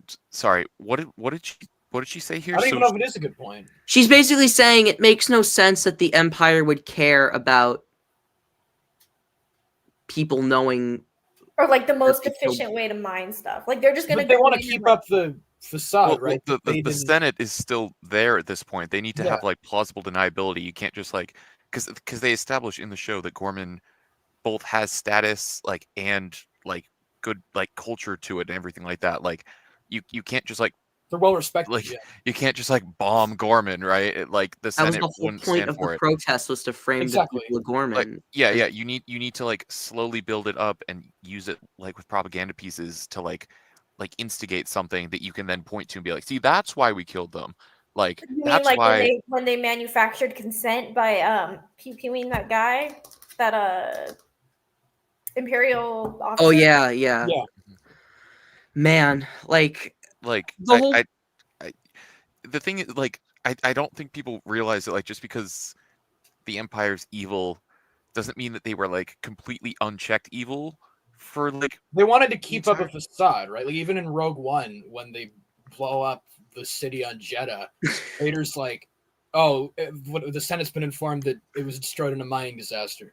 Like, Yeah, they yeah, wanted they're to- not gonna just say, "Yeah, we blew it up. What We you gonna nuked it, do yep. about it?" We'll blow Again, you also up. like, because didn't they mention in Andor in like, not even maybe in like episodes 11 or 12, but like, or maybe it was in the book Catalyst. I don't know, but like this was a secret. Like they didn't even know about the Death Star, but it had been going on for like ever in secret under the guise of like, what was it, a power, like an energy project? Yeah. So like they're not stupid. They're gonna cover their ass, of course. But like at the same time, it's like kind of what our government is doing now, saying this is what we're doing. This is the propaganda we're pushing to you. We are totally justified in what we're doing. And after that, like behind the scenes, behind the curtain, they're, fucking shit yeah, up. because you can't like they obviously don't want a rebellion to be against them. You don't want the rebellion to grow. If you like commit war crimes out in the open and then are just like, yeah, we did that. What about it? Like obviously people are going to be like, okay, what's stopping you from doing that to anyone else? Like obviously that's going to like grow your opposition. Remember Like, in the we need to make it Battlefront look justified. campaign? Remember in the Battlefront campaign when they bombed Vardos, and they were just like, "Yeah, this will inspire fear. Like, we're just gonna make it publicly known that we're bad people," and that caused Iden Versio to defect. Like, doesn't that already disprove her point? Where it's like, why would you care about people knowing about your like public image? Like, Yeah. people Yeah. do care, because then people are gonna turn against you. You have to have reason that like you have to appeal to like the common person in a way that like seems reasonable to them. It's Again, especially when you have the Senate still intact. Monarch coming through with the hot tea. like also like in Bad Batch when they find out Camino was destroyed, they said like, yeah, Rampart did this on his own. We had nothing to do with it. Like they It threw was the Rampart- clones' fault. They acted on his orders. Exactly. Yeah. And I would imagine that if we ever get like a Rex show or something, I'm sure they're going to go to the Senate and say like, we were experimented on. We were on Mount Tantus. I would love And it so much. I'm sure that when I that know- does happen, I'm sure Palpatine will say, guys, it was all Hemlock. He was doing it without our consent. We had no idea that there were clones on Tantus. I know I say like we should explore other characters. However, I make an exception for my clones because Well, I really want to get that because I want to know how the hell they're gonna defend Tantus. Like, I I'm also sure just they'll like yeah. they decided to take the most beautiful man in existence and hit copy paste 2 million times. Like, okay, you want me to stare at him? I guess I will. I need to know Sure. how the casting for that went. Where George Lucas is like, yeah, we need like a perfect man, like the He perfect. is the perfect Perfect. man. And then you have the one intern. What about Tamir Morrison? What about Tamora Morrison? Smash. Like, Anyways, imagine being casted like the reason you were chosen is because you are the quintessential perfect soldier. Like that's like gotta be the most flattering casting ever. I'm like going back for the pause button. Death Trooper show by Tony Out of Gilroy. all of the races, all of the humans, aliens in the freaking galaxy, there would have been people or aliens that would be more efficient at mining the Kyber on freaking Gorman. I'm gonna stop you right there. Kyber, by the way. The Empire's Well, racist. it's not Kyber, it's what, Kelkite? Calcite, which I Calcite. think is a fossilized form of Kyber. or But something? also, I don't know. this isn't just something of like, oh, if we bring in some other people, they'll do it more efficiently. It's literally like, to get the resources we need, it will destroy the planet. That's not like, It's not about how it's done. It's if you extract it, the planet will be destroyed. Yeah. Also, like, you can't just roll up to someone's house, kick down the door, and be like, "This is my house now. I'm gonna do whatever the fuck I want." Like, they have to be smart about it. Like, Yeah.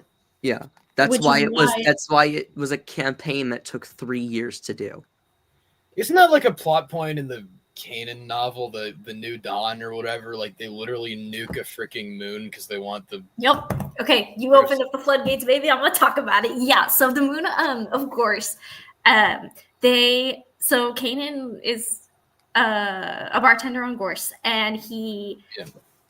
Okay, Eden. I wasn't gonna say that, but tea. Anyways, they have a mining operation on the moon, and it goes sideways, and I can't remember the exact thing they were mining. But Was yeah, it Kyber? I feel like it was. no, it wasn't Kyber. Oh, okay. It was something. Wasn't it a else. kind of gas or something? Yeah, I think it was like I don't know. Tabanic. I don't remember. Also, this book has one of my favorite Gluff Shadows in it, but I digress. Yeah, and it ends up going sideways and completely destroying the moon, and like, but there's oh my god, why can't I remember? Oh, Admiral Sloan. She's basically kind of like Dedra before Dedra was a thing. I think it was destroyed, the whole thing. Yeah, it was. But Admiral Sloan, she basically like has to do the what is it called? Like the PR campaign, like the damage, like she has to cover the damage. So this is something the Empire has done before. And unfortunately they're really good at it, which is why they have supporters in the first place. So yeah, it's not new, it's just she can't read. Yep. Yeah. Ooh. I just got It's been years since I read that book, but even I remembered that. I was like, wait, that's like it's literally like a similar thing. Also, I would like to point out, can we just do a stream where we talk about our favorite Gluff Shadows? We will. Yes. I'm writing that down right now. The minute you said that, I'm writing that in my. Because I got my list on my phone. Out of curiosity, who is the Gluff Shadow from the New Dawn that you're? I cannot remember her name, but she's the Sulliston woman that they accidentally rope into their schemes. I love her. Yeah, I stuck in the back of the car, and yeah, after they do their high speed chase, and they hear like this knocking on the bathroom door, and they're like, "What the fuck?" Yeah, she opens it. She's like, "Oh, she's so adorable." Doesn't she get like blinded by the end? I don't remember, but she ends up like she works for the Gorse like big brother sort of with all like the security cameras and stuff. Yeah. So she like helps them, and like she's like kind of like the unsung hero, and broke she's free of the propaganda machine. Yeah, and she's like she's adorable, and I love her. You guys want to know my Glup-Shido?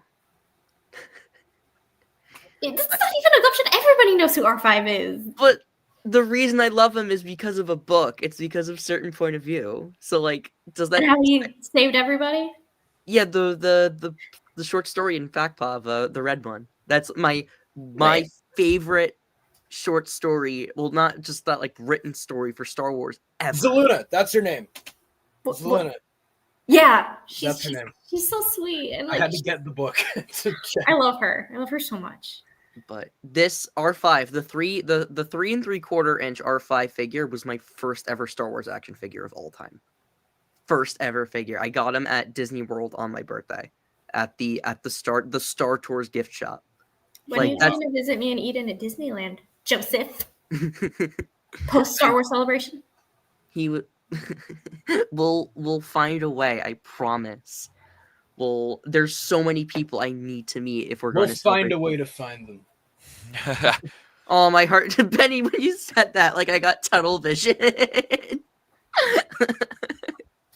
But no, R5 means so much to me. But I know he's technically not. No, you're forgetting the best droid ever, Whack from the Clone Wars episode. I love Whack. Pit droid. I love Whack. I love Whack 47. I love him. I hope he's doing okay, man. Win the Empire. Just saying.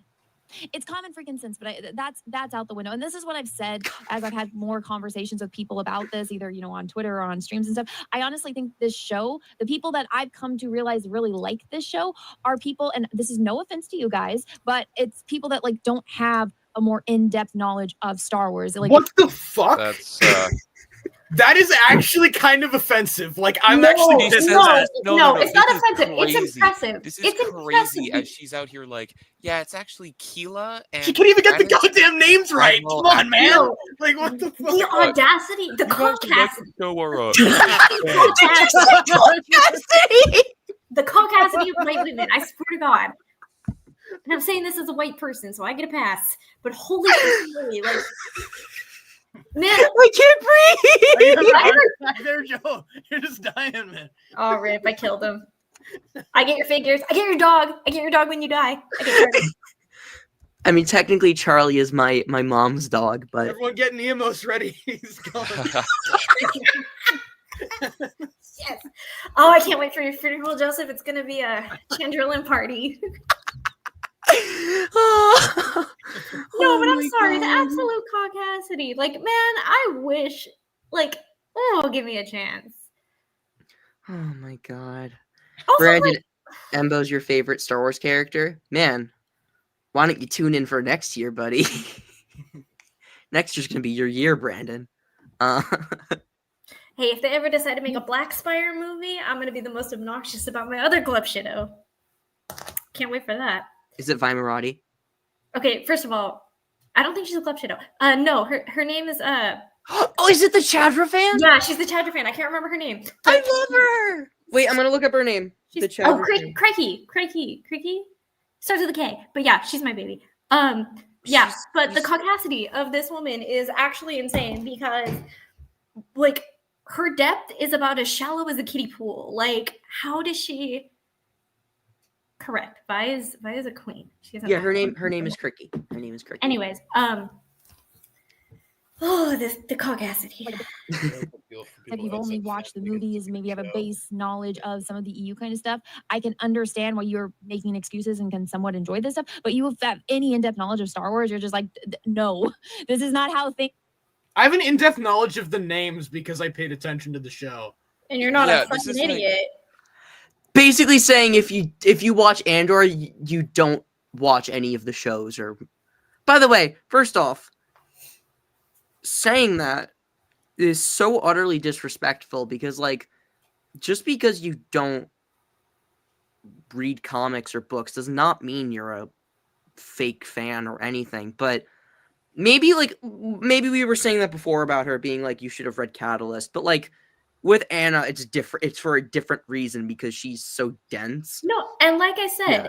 if you're just a casual fan who only enjoys the movies, that is perfectly fine, and that is your prerogative. And of course, I'm going to encourage you to read the books because I enjoy them, but that does not make you any less of a fan. If you're doing what Anna's doing and running your fucking mouth, telling other people that they don't get Star Wars or they don't have an in-depth knowledge, that's when I'm going to say, fuck you, Uno reverse. You need to, if you want to run your mouth, have all the information first. That's Yeah, the difference. like- and I cannot stress that enough.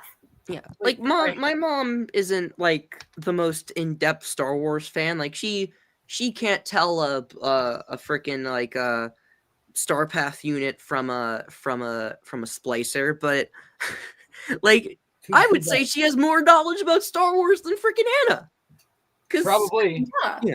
Like my essentially my brother-in-law, he literally played with the Prince Edward Island Orchestra, like Star Wars music at like some concert recently, and I'm like, bro, that's so cool. But like, he's not even. He's also like, I don't want to say he's like a moderate fan, but like he's nowhere near as nerdy. Like he hasn't watched all the freaking animated shows and every little thing, and he knows all the details.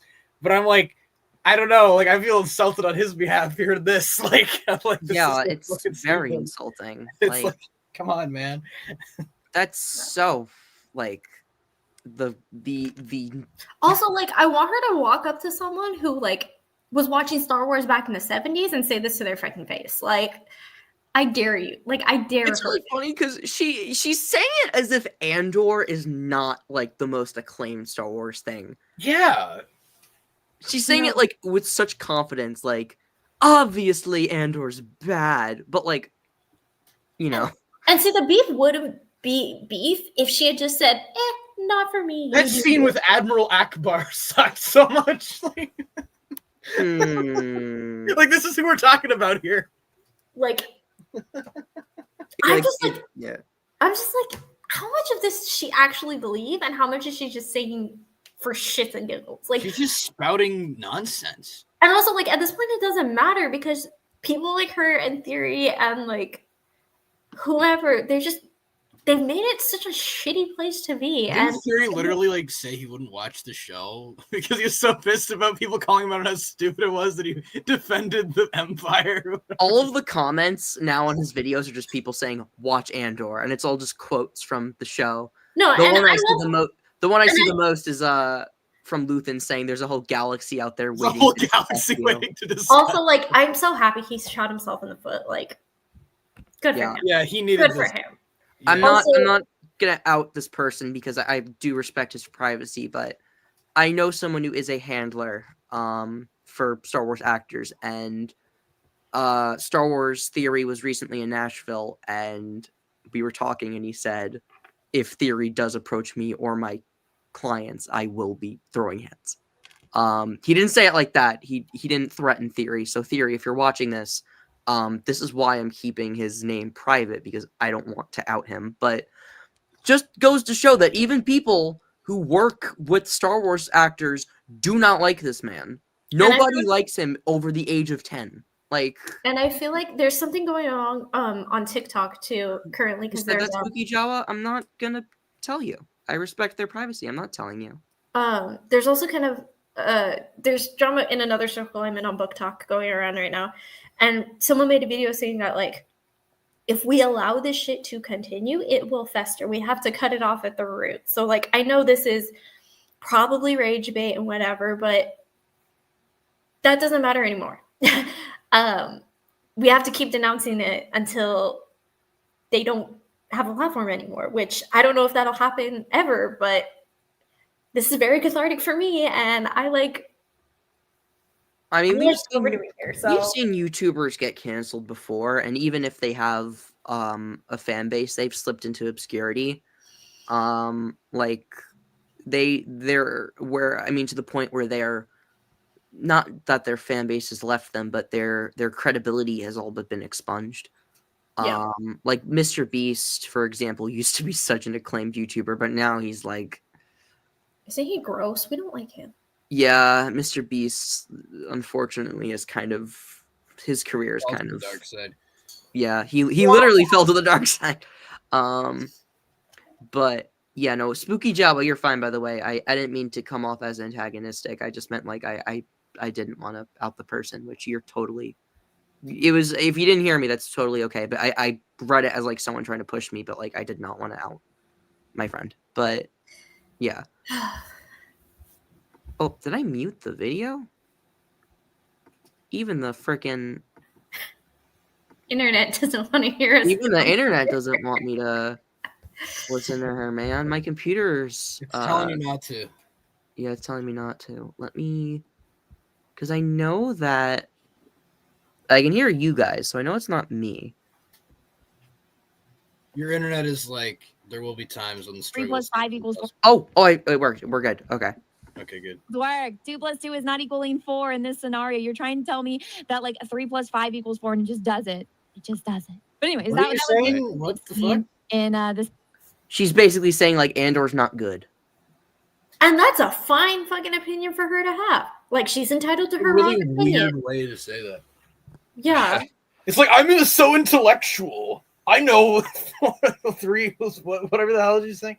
It's like, no, you just sound dumb. Yeah, it's like, I don't like,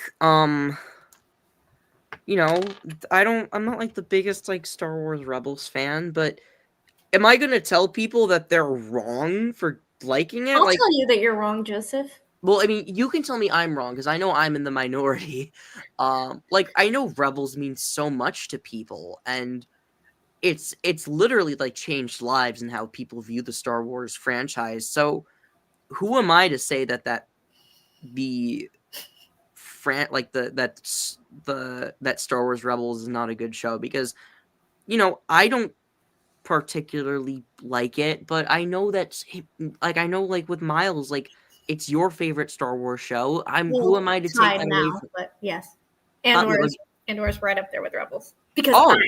Because Andor's dethroned Rebel. Oh, okay. No, I said they're tied because Rebels is where I put all of my found family trauma and project it onto the Ghost Crew like a normal person. And Andor is where I watch it and then want to go punch a bunch of fucking Nazis in the face. Hell yeah. But no, yeah, With a brick. No, yeah, but my point still stands. Like, that is a show that means so much to you, and I for all fans of Rebels, it's like, I'm not gonna be the person that steps between you and thinking the show is good, because by all accounts, you're right to think it's good. And I would even go as far to say, like, I don't even know if I'm right for thinking the show is not great, because I know so many people like it. So whenever I say, like, I'm not a Rebels fan, people are like, what? But, also, Joey, I'm going on record and saying that I love you because of your hot takes and how terrible they are sometimes. Spooky Jawa just said, oh. Yeah, welcome to the chat. We get real here. I don't like Rebels. Guys, please don't leave. I promise.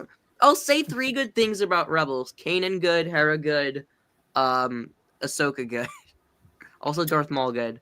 There. And my 2 gay dads. You can't forget about my 2 gay dads. Zeb and Callis are cool. I like Zeb and you. Callis. They're cool. And my little green bean. And well, Jason, I like Jason in Ahsoka, but he was created in Rebels, so I'll say I like Jason. Fair enough. But who suggests we have Jason Andor? No. Jason Andor. Someone, who was it? I think One it of was us in the chat. I forgot someone said Jason. Oh no, I think Andrew was the one who said Jason as a joke. That's my favorite. I accept it. All right, I'm looking. All right. Episode is them having the little struggle, powwow, power slip session, and then Mon Mothma later trying to get her cousin to go talk to the chick to find out if what she told Andor is actually true. I guess they decided it is actually true. Mon Mothma's cousin tells Andor, "Hey, you should probably go find Bix," and he's like, "Nah, she left me for a reason. I'm no good to her. She's off safe living her life, and I'm involved in this. I'll go, basically find her when it's all done." And then the chick cries in the rain with Vel, and then I guess they just decide. Bail Organa basically decides after Mon telling him, "Yeah, hey, you probably should listen to him." He decides, "Hey, I guess I'm going to listen to Andor now." He goes and talks to him in his little house. He's already on the fence. Oh yeah, Wow, it's almost like people are complex and can change their mind when presented with new information. Wow. And she also just has it wrong again, because she's saying that Mon asks Vel to talk to Clea. She doesn't. She tells her to talk to Andor.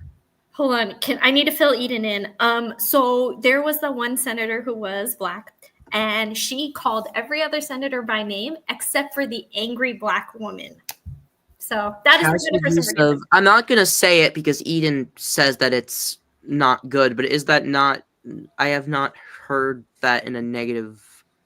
I will I've never used that term before, but is it like it is brought to my attention by Native people that it is not something we should use so casually. Yeah. in the future. Okay. But again, okay. Even though it doesn't have a quote unquote bad connotation, it's just not.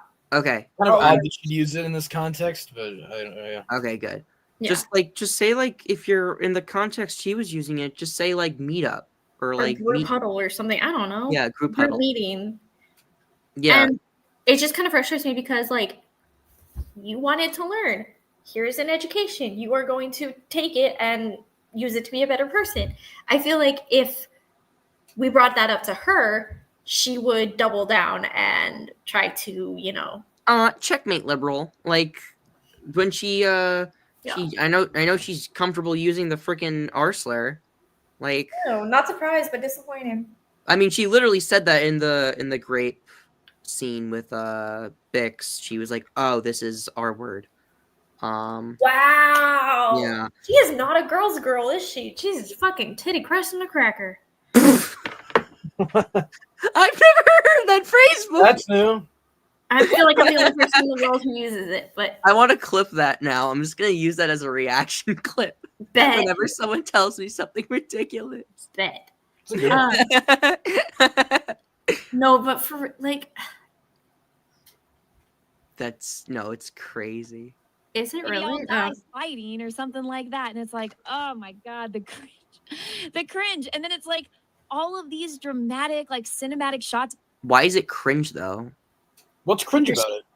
Yeah, no, really. Like, Cassian, because she's talking about Vel hugging Clea. Why is it cringe? is it because she's never felt the touch of a woman? She can't even get like the series of events right. So, like, I don't even know if she doesn't even know what's happening in the show. All right. Also, she hasn't even mentioned K2 and Krennic yet, and I'm gonna get very annoyed if she doesn't. My two sassy boys. Like Andor walking and Krennic, looking over the Death Star. Oh, one little thing that they just throw in there is because, they failed and Andor got away and the chick got away off of Coruscant. The dude that's from Game of Thrones that was Deidre's boss throughout all of these 2 seasons, he's basically going to get court-martialed and, probably put in prison for the rest of his life. So he kills himself. And it's like, you don't show it. He's in the room. He's like, give me a minute. And then he takes out a blaster, which is Han Solo's blaster. And then we just hear a blast. And What? it's like, okay. No, it's not. It's not actually Hans. It's the same something type, no? similar. I don't know. Same model? Yeah, it's a DL-44. also. So. I'm gonna go on record and saying, her roots are so bad. They're actually distracting me from what. I was gonna say, I thought I recognized it earlier, being like, "Oh, there's a cutoff with her roots." I wasn't gonna say anything, but I did notice that. And like, of course, I'm gonna talk, but like, Jesus Christ. I don't like making fun of people for their appearances, but in this case, Nah, if you're a shitty person, you're a shitty person. Eden saying it in the chat too. Oh, Funky Kong Enjoyer is saying that the reason that she thought the villain and Clea hug was cringe was because it could have been because she thinks it was gay. No, hear me out though. So where was that one scene? Was it at the wedding? Was that at Lita's wedding where they exchanged? Yeah, where they were like, oh, they were like flirting, just, and I'm like, oh, so y'all are bitter exes? Fight me on it. I will. You can pry that head cannon out of my cold dead hands. I like to think Vela's like, I'm saving myself for Stinta when I die. But was that too dark? I'm sorry. I never finished the Acolyte, so don't spoil it for me. Oh, can we just take a moment to say that?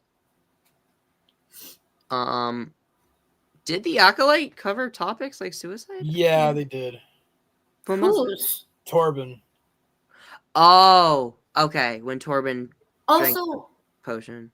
one of my favorite High Republic comics finally told me what the bearish vow was, or whatever Torben was doing when May was trying to kill him.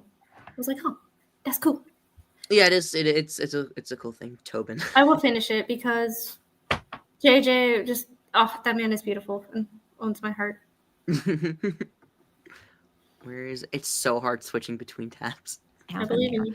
And that happened like earlier on in the episode, before Vale gets there to like try to talk to Andor. But then we just get like minutes and minutes and minutes and minutes and minutes and minutes of all these cinematic shots with no audio of like from the actors themselves. It's just like music, like dramatic music, and all of these big cinematic establishing shots. We get Andor. Pause real quick. It's great. In the costume that he was wearing in Rogue Yeah, One. And then the show ends with Fix back on the wheat planet. And guess what? Shay's got a baby.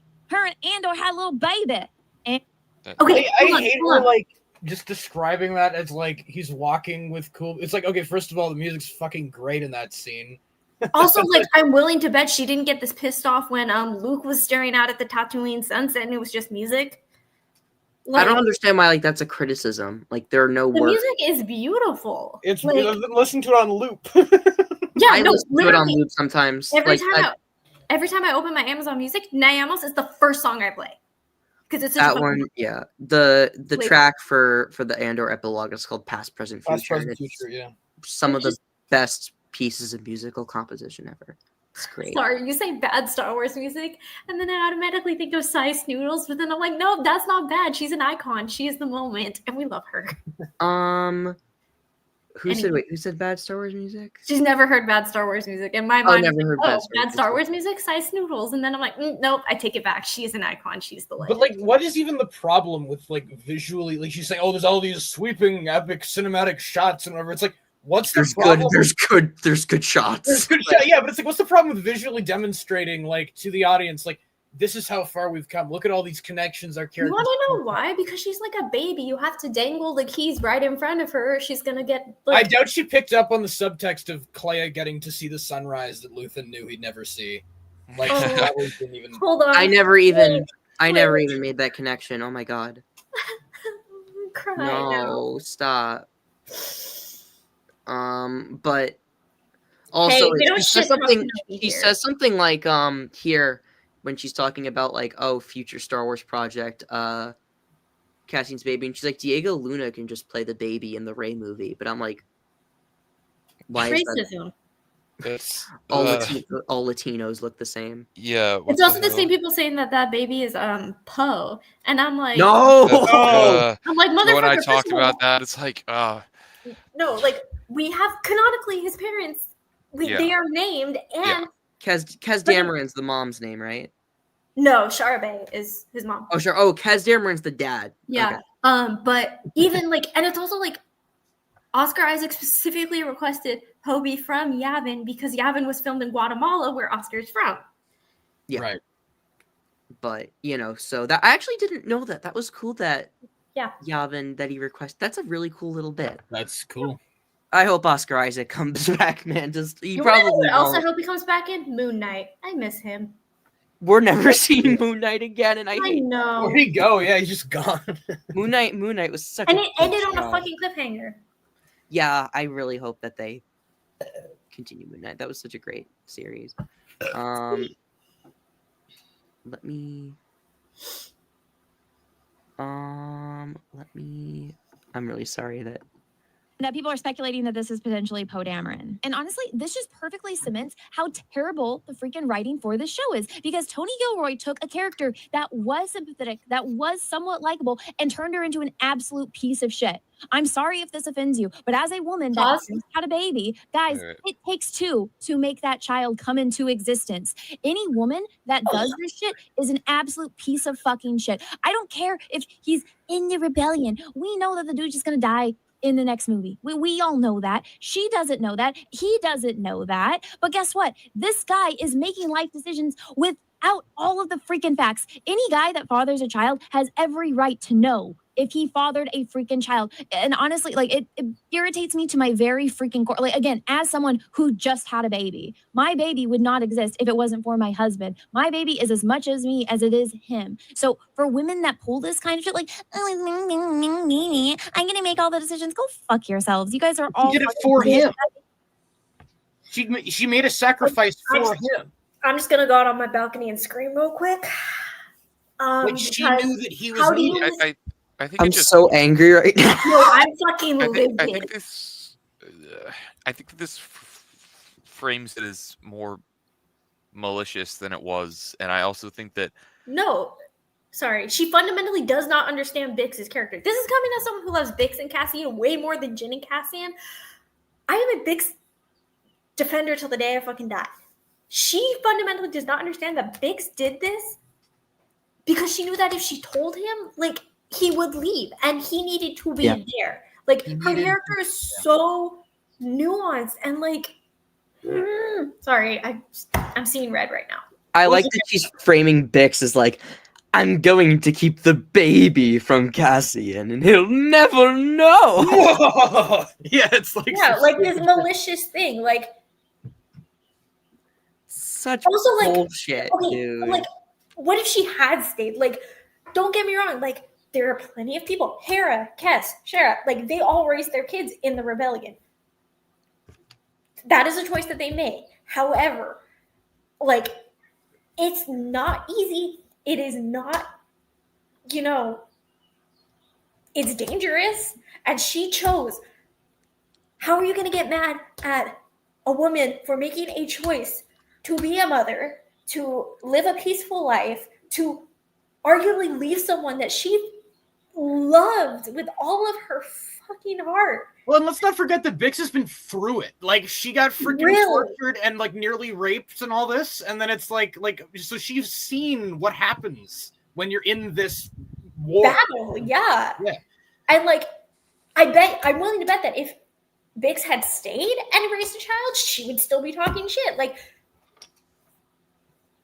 she's not Anna is not a girl's girl. She does not understand. This is actually like sexist. She's a sexist, racist, misogynistic pick-me bitch. I love that she's playing the as a woman, I'm offended. But it's like Okay. You're barely a fucking Bro, come on. I'm more offended than Wouldn't you. exist if it wasn't for their freaking father. So in this situation, he is going off to die, and now he's not going to be in his kid's life. That's not fair to him, and that's not fair to the freaking kid. Somebody else can go fly that plane. Somebody else can take Jen Urso to go get the freaking Death Star plans. But okay. But he doesn't. Witty. Jesus, titty grass on a cracker. Like, okay, like here's the thing though. Like, I was talking about this like with my dad after we finished the show, and I was like, that made me really sad because like he didn't know he had a kid, and my dad was like, but he had a kid. And I'm like, that's true. Like, That's a good. Yeah, that's a good point. like he had a kid. Like he had this wife or this partner that he cared about, and she was able to have a life thanks to him. So it's like, and his actions are what leads to this eventual like crumbling of the empire, so that she can live her life with his son. That regardless of whether or not he knew was actually in existence, like he made that sacrifice for them. You know. 100%. And Eden makes a really good point. Like, Bix was and is and always will be a part of the rebellion. She knows what it's like. She has seen people die. She has been the victim of horrific things. And go ahead. Oh no, I was just saying I agree. Yeah, and like in how do I say this? In Anna saying that basically what Anna's doing is reducing Bix to just being a mother and like I was always under the impression that like motherhood should be a choice, right? Choice to do it, choice to not do it, choice to keep it, whatever. Like, and she is exercising that choice. Do I think she should have told Cassian? Absolutely. I'm a sucker for a happy ending, like especially with two characters that I love together so much. But realistically, that couldn't have happened. No. And I just feel like her take is so It's a selfish opinion. It makes Bix sound like some like horrid villain. It's like, no. Yeah. This And like is- she's directing her anger to the wrong people. This is. I think this takes a little bit more nuance than some of her like other ones. Like this one, I can at least from a certain perspective kind of see where she's coming from, because I do think that if you just keep it as like a, oh yeah, like she just like didn't tell him that he had a kid because she knew that like he. It's weird because you have to weigh impact, right? Like, because yeah, like ideally he would know, right? Like ideally, but yeah, he probably would have left and then. He was already going to leave before he knew. Well, exactly. Well, yeah, and then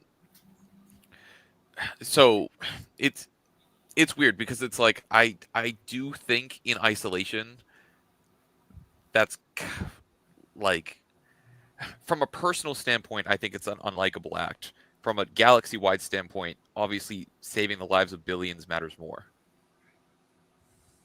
I was talking to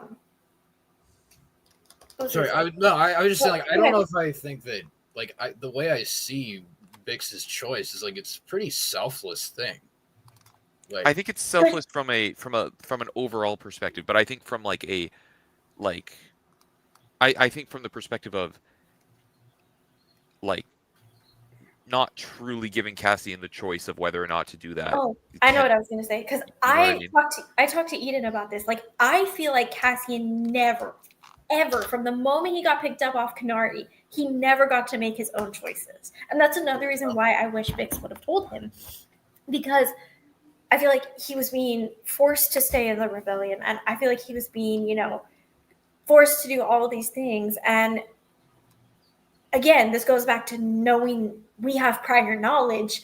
But if I was just watching Andor, I would have, like, honestly, I still am and will always be pissed about it because he never got to make his own choices.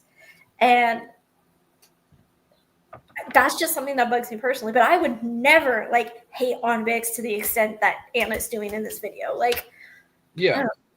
She's not doing it to be selfish. She's doing it because she loves Cassian and she wants him to do good because she knows that he's a great person. Like, well, it's not, yeah. Well, if you think about it, like the one time that Right. Cassian actually finally gets to make his own decisions is going to Scarif. Like, yeah, that That is true. and that's one of Ouch. those things where like that's why I hesitate to call it selfish overall, because I think that like it's selfless in the sense that she's doing it because Cassian's staying. Like she's depriving Cassian of information that would make him leave, and him leaving would deprive the galaxy of his sacrifice that led to like saving billions, right? So I wouldn't say it's a selfish choice. It's only selfish if you look at it from a very, very like small like scale that like only affects like 3 people, right? But if you look into like a galaxy wide scale, it's obviously like it's selfless from that perspective, Yeah. I completely agree. And I think it's like zooming in on a camera. Like you're looking at a very narrow lens, but when you zoom out and look at the big picture, yeah, it's like, what is it? I don't want to say like sacrificing one life, but sacrificing the life that they could have had to save billions of other people. Yeah.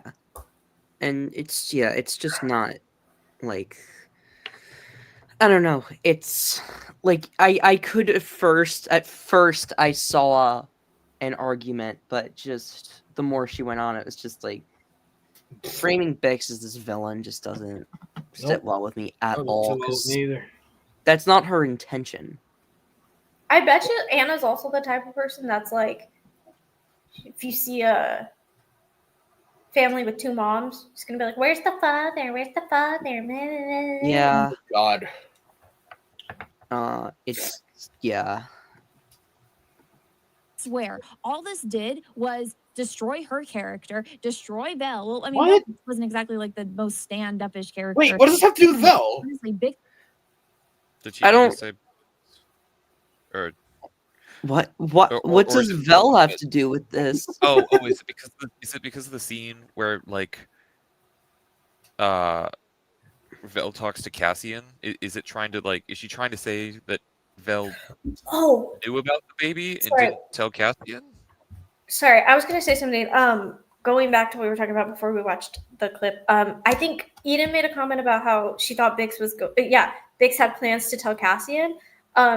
I think she did until he came back from Coruscant and they had that scene in their bungalow.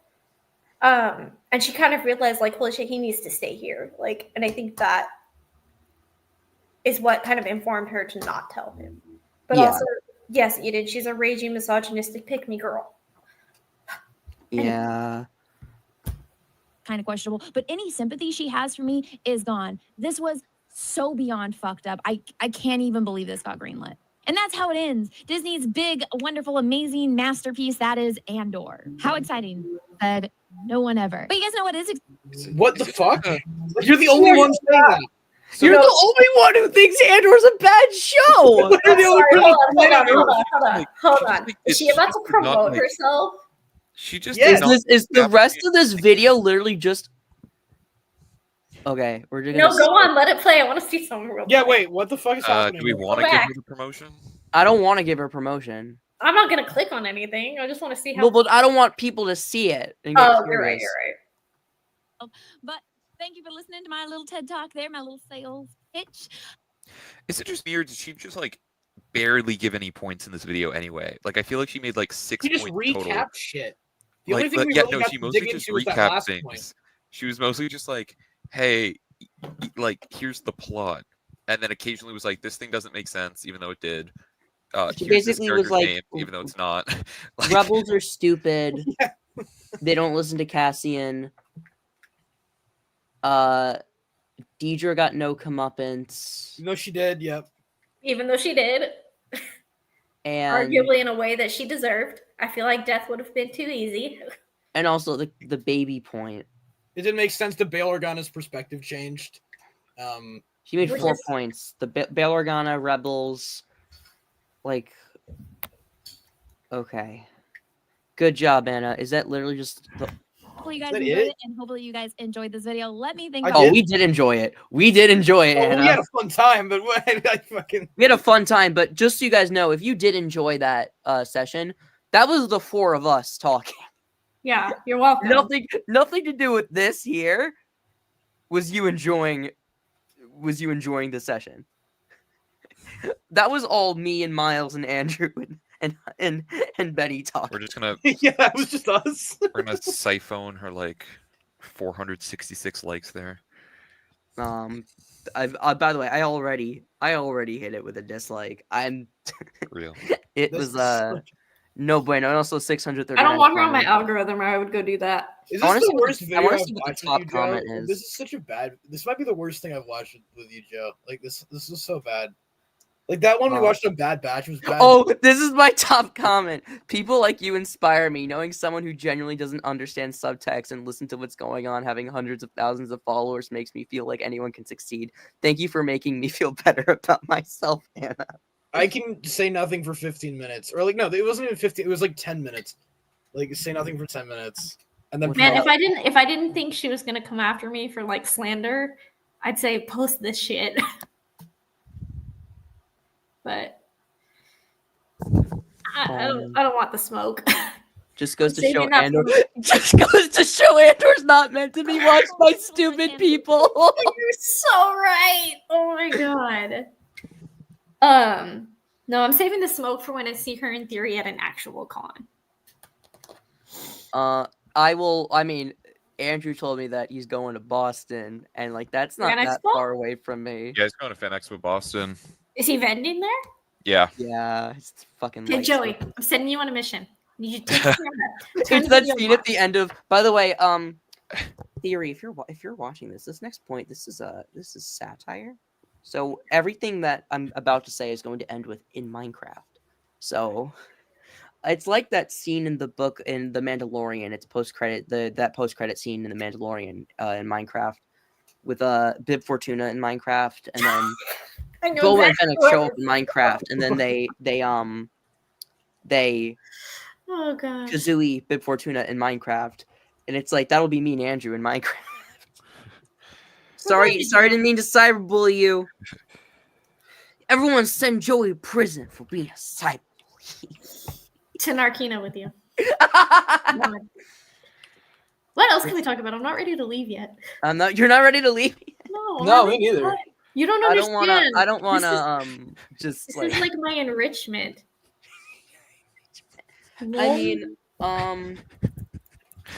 let me think. Like, I don't know what else we could talk about because I expected this to be way longer. Can we talk about if it's possible to get worse than this? Like to watch it worse. Is it than this? This Is is the it worst possible to become stupider than dirt? I know that Robot had made a really bad video. Can we I talk watched parts of Wait. it. I can't. I'm gonna like please don't Robot Robot don't head watch makes it, my but brain melt. I Like, no, okay. All you need to know about at least one of his Andor videos, I don't remember which. This was for like the first 3 episodes of season 2. He's basically like, there's like an overweight woman in the Empire, and that's bad. I'm gonna spend like 2 minutes like. did he say Like, that? Yeah, yeah. the He- Nina, he was being, the he was girl's being, name like is weird Nina. as fuck. He was like zooming in on her ass and everything, and being like, "That's no moon." It's like, dude, like fuck off. What? Actually, Ew. like, yeah, he was Oh, being ew. weird. The actual fuck.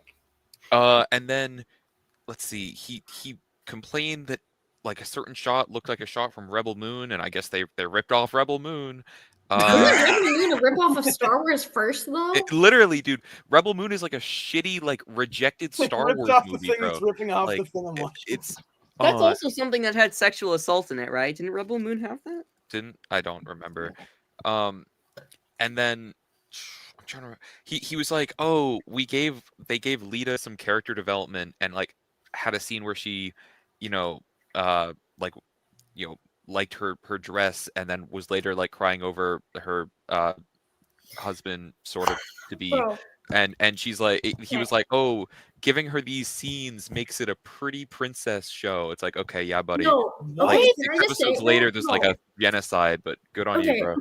bro, Like, as someone who works with kids that are around Lita's age, that was the most spot on portrayal of children in television I've ever seen. Because sometimes I work at a middle school, and these kids are like between 12, 13, 14, 15. They're talking about being in relationships and stuff like that. And I'll hear them talk, and it'll be about stupid shit like, oh, he held hands with someone else, and I'm mad at him now. Like, that was the most accurate portrayal of a child.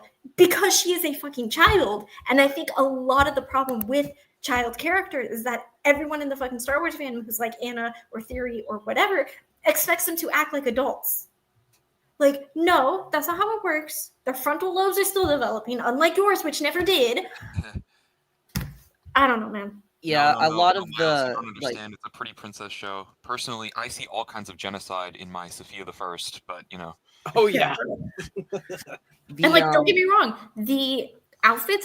I'm actually getting Leia's wedding dress made for Celebration in 2027 because I think it's so fucking pretty, and what? Cool. I'm so excited. Like my I friends, gotta think. I gotta cosplay for Celebration now. I gotta think about what I'm gonna do. Because like, what's Joey, coming? I have an idea, and I'm gonna need you to roll with me on this. I'm listening. I'll cosplay Leia if you cosplay the guy she marries. You don't even know his name. I don't, but it would be I mean, cool. I don't know it either. I'm all for doing like cosplays that nobody else does. Wait, I'm looking. I like to be his- different. I'm looking up his name. Leia. Okay, but just make sure you get it wrong, okay? Yeah, right. Call him like what Cleena or whatever the hell she called Clea. His name is Stikkan Skolden. Okay. Have you seen that meme where it's like there's 3 types of Star Wars characters, like Stabby McStabberson, Bluff Shitto, and Fred? Oh, his That's actually real, costume is his costume's insane. Okay. Dappers. I'm gonna find that meme. Wait, Joey, will you start a group chat with 4 of us, please, on Instagram so I can send memes? So great. Yes, I will. I promise. But this is like okay. I was gonna do like Nemec or something because with Nemec, Oh, it's like my little autistic son. I'll be Zelda if you be Nemec. Nemec Winway. You can't look at me and tell me that that boy is not peak autism. No, I love Nemec. I love Nemec because like his is easy. It's like a jumper, pants. I gotta do you make wanna like the wool cap. Wait, but- Joey, did you ever get to Affie Hollow in the High Republic series? I think she's in The Rising Storm. I know that name. I love Affie. Yeah, I want to cosplay her. You should be Leox, and then we'll get a geode, and we'll have. But I never want anyone like Anna or Theory to touch the High Republic. They stay far away from my fucking franchise. I love Leox Jossie. He's cool. But Okay, the bye, Eden. oh, bye Eden. But no, like the only thing I have to like make is the his like woolly cap and then the manifesto, and I'll just be running around to people. I'll like give you a bullhorn, and you can just read Just it. reading the manifesto verbatim. Tyranny requires constant effort. Remember this try. Can I hit someone with a brick? Authority is brittle. I could do Brasso. Brasso would be cool. I just running around with my brick and it Fight the Empire. just hitting people. Okay, with I brick will and say, just going. I'm not the biggest Marvel fan, but she should have been allowed to say fuck. Yeah, I She should have kind been of. allowed to say In fuck. hindsight, I would have like. I know it would have taken people out of the moment, but like Bale said shit, like, it would have been Scary. cool, it dude. would have been so cool. They did say shit, and I know fuck is on another level, but like, come on, man. I may end up doing Nemec honestly for LA because maybe something else will come up by then. Hear 'cause me what? out, though. Hear me Next out, year- though. Next, You could be B2, and I'll be how would that work as B2? I don't know. I could just like make like a box, but like I would Yeah. have to. I have to transport it to LA though. Like that's the issue. We'll make it in the hotel room right before con, like any other normal cosplayer does. Okay. So what's coming out next year? Mando The- movie? Ray movie? Man- Mando movie. I the wish Mando Ray movie. was coming out. Nuh-uh. The Ray movie is not coming out until like 2028, if earliest. if Ray movie comes out, No need to be we a talked Disney with John Universe. Boyega we yesterday. did talk with Joy. John We went Boyega to said, PhillyCon and we met John Boyega. who was like the he's- sweetest person ever, by the way. But he also, Oh yeah, easily. Make Yeah. Storm Pilot canon, you fucking cowards. He said that Well- he was Andrew. You said you heard him say he was in talks. For I the- swear to God, like it was okay. It was very, very quick. It was very quick. But I swear, like, so Joe said, like I hope to see you back. Like, I forget exactly how you phrased it, but it was. I something said like I that, hope to see you would love back, to like see the you Ray again. movie. You never know. I said that. Yeah, and I think he said like I'd love to see you again, and I think he said like I can't do a British accent, but he said like, we'll see, man. I'm in talks. We'll see what happens, like something like Okay. that. But it was Start a very prayer quick. circle with me. Because he said he wants like a white lightsaber, and also he said something like he wanted like an Ezra style blaster He's lightsaber. so real, bro. Bring He back is the so Glock real. saber. The Glock saber. Listen, I love that. I'm mad that we did not get a live action Glock saber from Ahsoka. I'm never gonna be able to hear this. I'd like to see like how they could. I don't want like one for one how Ezra's worked, but I think something like that would be cool. Or maybe like it's similar to Kanan's, where like he has to reconfigure it, or like he like you Or like he can like pop off the pieces, use part of it as a blaster and then part of it as a saber. that'd be That'd be really. I'd love that'd be cool. Kind of like similar to Chimera, where it's like, dude, imagine a saber that has like the twisting function of the Briar pistol, like that would like. oh, that would be so cool. Or like maybe like the blaster has like a function where like the magazine comes out, but it's the lightsaber hilt. So it's just like takes Ooh. that out. Oh, that'd be and then sick. he ignites it like horizontally. Like it's That'd be perpendicular to the cool. blaster. That'd be really cool. Especially because in general, I really like when like I just like when Jedi like have the blaster and the saber combo, and I think that's cool. Like if you, I don't know. Also, it could work like a crossguard too, because it's like the blaster, and then you like maybe you could like retch the grip and then take it out. So the blaster would be like horizontal almost, and it could work like it could be like an homage to a crossguard. Real. Man, why don't they just yeet us in the writing room? We could write something beautiful. We can write a Rey movie with our hands tied behind our back. It should not take this long. Ryan Johnson wrote this in a cave with a box of straps. It's not hard. We can do it. Just literally just make like there are some Sith cultists out there. So maybe not Sith cultists, but dark side sympathizers. They hate Rey. Rey and Finn gotta team up to stop them, and they keep the Jedi legacy alive, and they're recruiting Padawans. Maybe Jason's in there. Maybe Grogu. Maybe not Grogu, but like Hu Yang maybe is out there, and he's helping them like find like recovered archives. I don't want to say I have beef with Hu Yang because that makes it like sound like I hate him. But there are times when I look at him and I'm like, can you shut up? Like, no one needs your fucking sass right now. I'm annoyed with him in the same way that I get annoyed with K2. Okay. But like No way you get annoyed with K2. That's blasphemy. Miles, no! No, but like No, I love you. I love you. I'm kidding. I love you. I think with K2, it's more not K2 with Hu Yang, the sass is loving. Like that scene with Sabine where he's like, your aptitude for the Force would have fallen short of them all. Like that's like reverse psychology where he's trying to get like Sabine on board. I like that that scene I loved. Because he's like trying to like she's like, I don't want to be a Jedi. He's like, yeah, I knew you couldn't handle it. And Sabine's like, bet you suck. Yeah. that scene I loved because that was just like I loved like the something that like you wouldn't expect from a Jedi mentor or Jedi-esque mentor to say where like I guess you're right. Yeah, that's something usually like also I'm a David Tennant simp, so he can really do no wrong in my eyes. David Tennant's so cool, man. But I cannot wait to see more of Hu Yang in season 2 of Ahsoka. He's like hella old. Hu Yang. Oh yeah, because he's got the 4 lightsabers now against Shin Hati in the concept art. R.I.P. General Grievous. You would have loved Hu Yang. Yeah, that was. I want to see those two go on an adventure together. General Grievous and Hu Yang. Grievous and Hu Yang. I don't know what they would think of each other because Grievous could just be like, "You can just make me an infinite supply of lightsabers. You know how to make them."